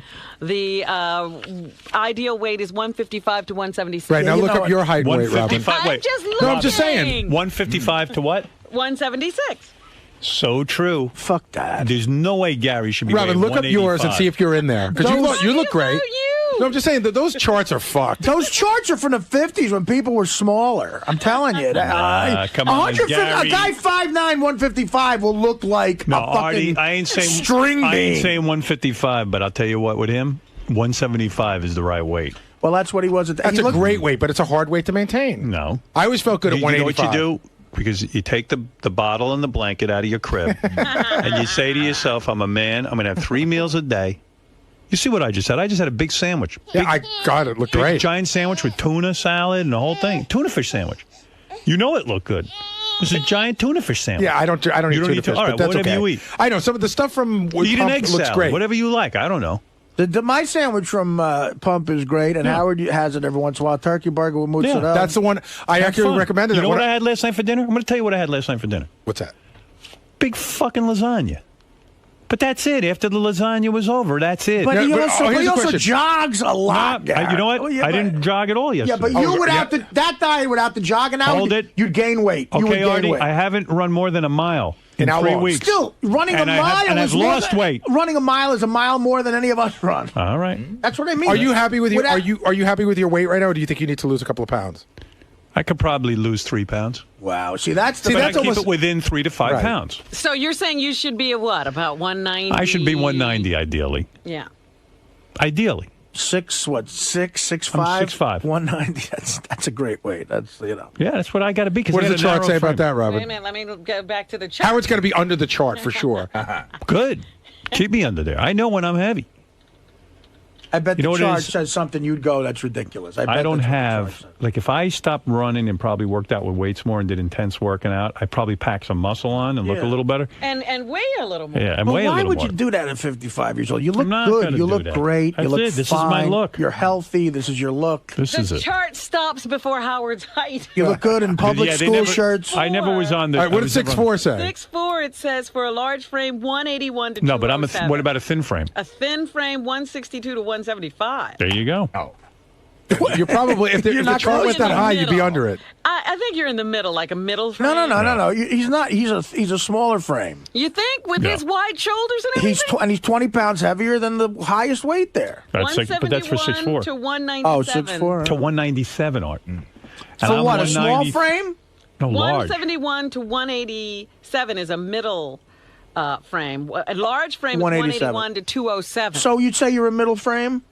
Yeah. You're All right, heavy, so then there's- you're heavier than that chart says. That's for a 6'4". But let's talk about that chart. I'm 6'5". Okay. Right, yeah. so he's probably got some leeway. He's talk about probably that right chart on, for a second. right on there, right on the right thing. Fred's in great shape, right? Yeah. And I'll bet you if you compare the chart, Fred. I guarantee you Fred falls in the right I area. bet he does. Fred's Fred's what? height, Fred's a medium frame. Want to know something? I'm probably about, according to that chart, I'd probably be considered to be 10 pounds over. That's right. Yeah, Fred's how tall are muscular. you? How tall are you? I'm between 6'2" and 6'3", 6'2" and a half. All right. I'll go to 6'3" then. And Fred, is it Fred a medium frame? Yeah. He should be 167 to 182. What do you want? That's a little too low. I'm probably about 210. Oh, you are? Oh my God, Fred's obese according to that chart. Hey, Gary, I'm he just fits in saying. his shirt. You don't. I'm just saying that I don't know what you that want from chart's me. retarded. Yeah. Go to me. I'm fat. That chart's retarded. Yeah. Do you get You don't the, fit get in the his point? shirt. I'm fat. The chart's retarded. Yeah. So Okay. so what has it got to do with anything? 'Cause you look bring up big, the chart like it's that shirt- gospel. that shirt looks too tight on you. Okay. That's all I'm I won't saying. wear it again. I'm just helping you out. You are. You're so good to me. All right. Thank you. Can I ask you a question? I gotta Do you go. really think you're helping me out? Yeah. Do you or do you just breaking my balls? No, helping you out. You really think you're helping me? Yeah. Thank you. You need someone to talk reality to you.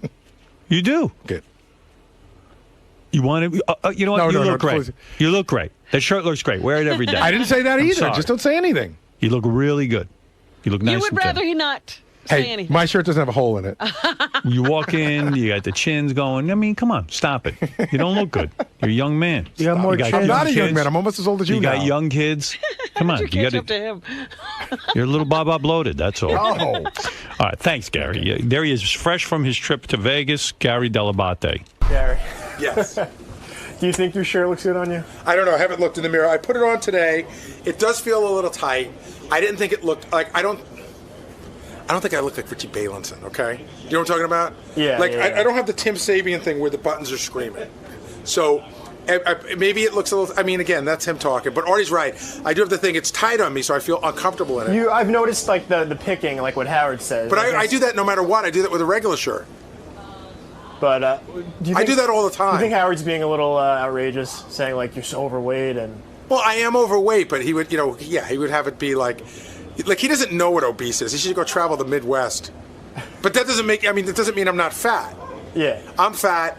But in Howard's world, I'm at the high end of the spectrum, and I'm just so not.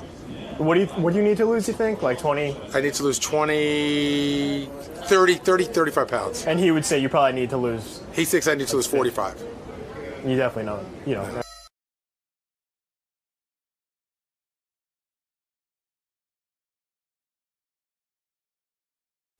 On his face right now. Oh, no. Either he's eating something gross or putting something gross on his face, or something gross is coming off of his face. And isn't it amazing? Like, I forget that he's got a girlfriend. Like, that's almost impossible. Right. And his girlfriend is pretty and very sweet. Personable. And a wonderful really person. Enjoy her, yeah. She's got to be crazy, though. Yeah, I mean, look. Benji's weird, man. None of us are prizes. And he's fat. We were just talking like... What is the makeup thing going on? It's not makeup. It's moisturizer. I get dry spots near my nose and it hurts. Look at you. It was a shaving day, huh? Why point out some ugly spots on me? Wow. All of them. Let's try to point out Benji's imperfections. Look by his nose. It's all like blotched out red and like a big welt. That happens all the time. That's par for the course. You're vile. On a shaving day, it's worse. Yeah. Wow, look at you. Jeez. You're really vile. What is that, Benji? And what's that big sore on your cheek? This one? No, there. That one. Yeah. I think I just cut something shaving. You're too fat to have the AIDS, thank God. That's the only saving grace. And you're all sweaty, and look at your chin. It's all wet. And your upper lip, like Nixon. Benji would not win in an on-air debate. No. Against Kennedy? Yeah, or anybody. Against Sasquatch.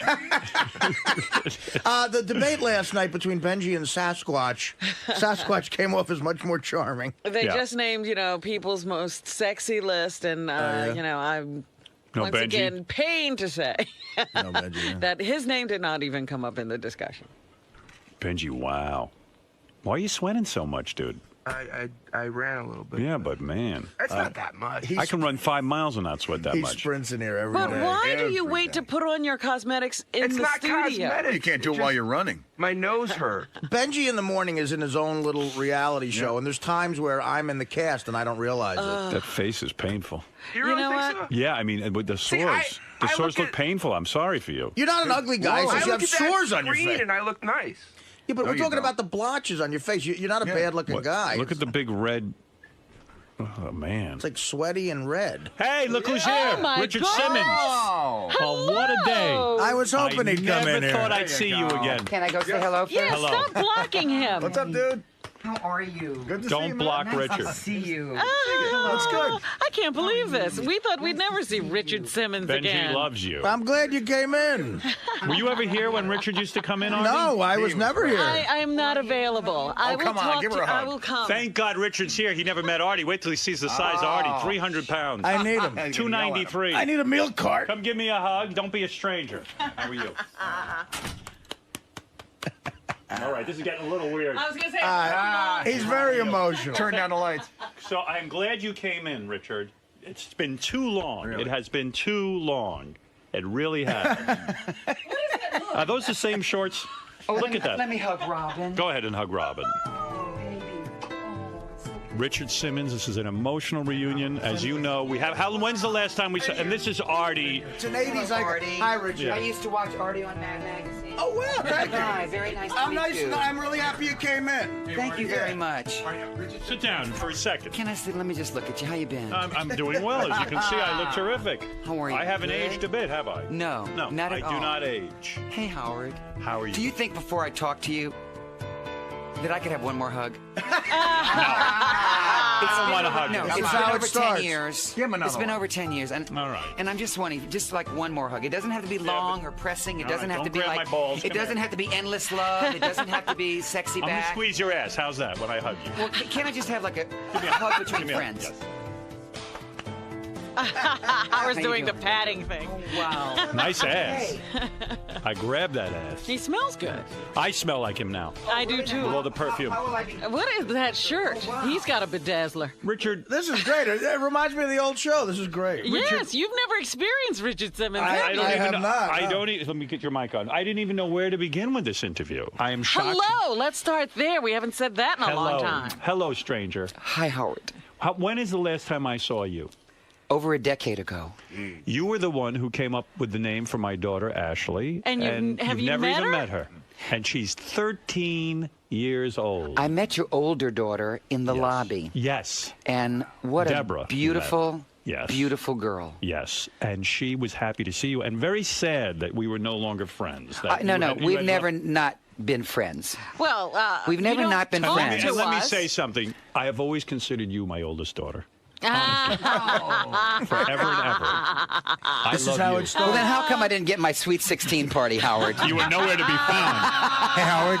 I was going to call you after New Orleans. I knew you lost people. You know, I mean, you had terrible... Lost people. They were trying to get away from him. Oh, stop it. That's Robert. I haven't been in this room not 2 minutes, and she's got to start. Oh, yeah. But Someone's going to pull her braids out. I'm going to tell you that right now. And it'll be you. But The reason what I happened with us? Really, we were such good friends. What went wrong? If you don't mind me asking, let's work this out. It was all my fault. That's true. Okay, so that's it. I mean, what else do you need to End know? the discussion. I think I offended you. I guess. So it got You a know, little I got intense. very close to you. Yes. Okay. That's true. I had you in my house. I never Yeah. do that. And I'll I never do think- that again. I Well, mean what that. did he do that was I didn't do so anything. crazy? Now, see, here we're going to have. This is why. No, I'm this saying was I would it. never do it again. I got too close to you, and then when Oh, it you're blew not gonna up, be it close to him was anymore? very Yeah, but it was painful. like a divorce. Yes, it was. It was. It was. It was. It was. It was like a divorce. You But left me. look, I'm back. Good. Why? Hey, because I asked him to be. Actually, Gary came out. teasing, okay. You know, I have a show on Sirius, Yes. and I haven't seen Gary, and I've seen him a couple times in the building. And he came up to me today and said, "Would you go in?" And I said, "Yes." What's going on with you personally, just so I know? Okay. You happy? I'm wonderfully happy. I'm working on a new Are project. you married he's yet? thin. Did you ever No. find a woman? No, but I don't You want to never talk. found a woman? Can I? No, After I've all never these found years? anybody. My whole life. Are you lonely? know. Are you lonely? No, not at all. I have a very full life. You're rich, you're handsome, and no woman. Why? My whole life. I can't figure you My out. whole life is my career, and you know that. I still travel 250 days a year. Why not share your life with a woman? I don't want to share my life. Nobody can travel with I you? share my life with millions of people like you do, Howard. Some people need a one-on-one relationship. I don't. I used to watch the Mike Douglas show. That was one of my favorite shows. Yes, sir. And he many times would even say to like Liberace, he'd say, "Lee, No. you've got a beautiful career. Gary. You've got a." Gary. I said you'd be nice. Gary, why are you? I'm being I'm nice. in the room 5 minutes. First I had Miss Stop it. Braids I'm attack so me, thrilled you're here. and I'm now so thrilled. do you see what's happening? So thrilled you're here. I'm your only friend in the room. Well, hold on. That's not even true, Artie. And by the way, and I want you to talk to Artie. Why He would I weighs- do? Look at Honestly, Artie. this is good to Howard- hear. Howard, Richard- He weighs 293. He even said yesterday, "I can't stop But eating." why do He you have said- to talk about his weight? No, I'm Yeah, trying to get Richard, some come help. on, he's No, You sir, help do you him. push him to talk about your weight? No, Look I at me. do not. Do you Tell push Richard him? what you I weigh. swear I don't. He berates Tell me every Richard morning. what you like- weigh. He just got a let me ask development you, deal with Fox. He's going to blow it. Does he hurt your feelings? Of course he does. And what do you do? What? Artie And what are doesn't you even doing have about it? feelings. I stand there like a nice guy and take it. It's like I'm a battered husband or Tell something. him what you ate do you- yesterday. What are you drinking? Hawaiian punch. Look at me. Look at me. This is good. Yeah, Okay. it's great. What I want you to do is I want you to pick up the can. Right. Pick it up. Shove it up your ass. And, and I want you to read Good. how many calories in this. Thank God for you. No, I'm serious. I swear and you know this is serious. I no, you're swear not. But you know I yes, came here am. for a real important reason, and I want you to give me a couple seconds on it. Can I just tell you something? I'm going to shut my mouth. I'm just Okay. going to give you some background.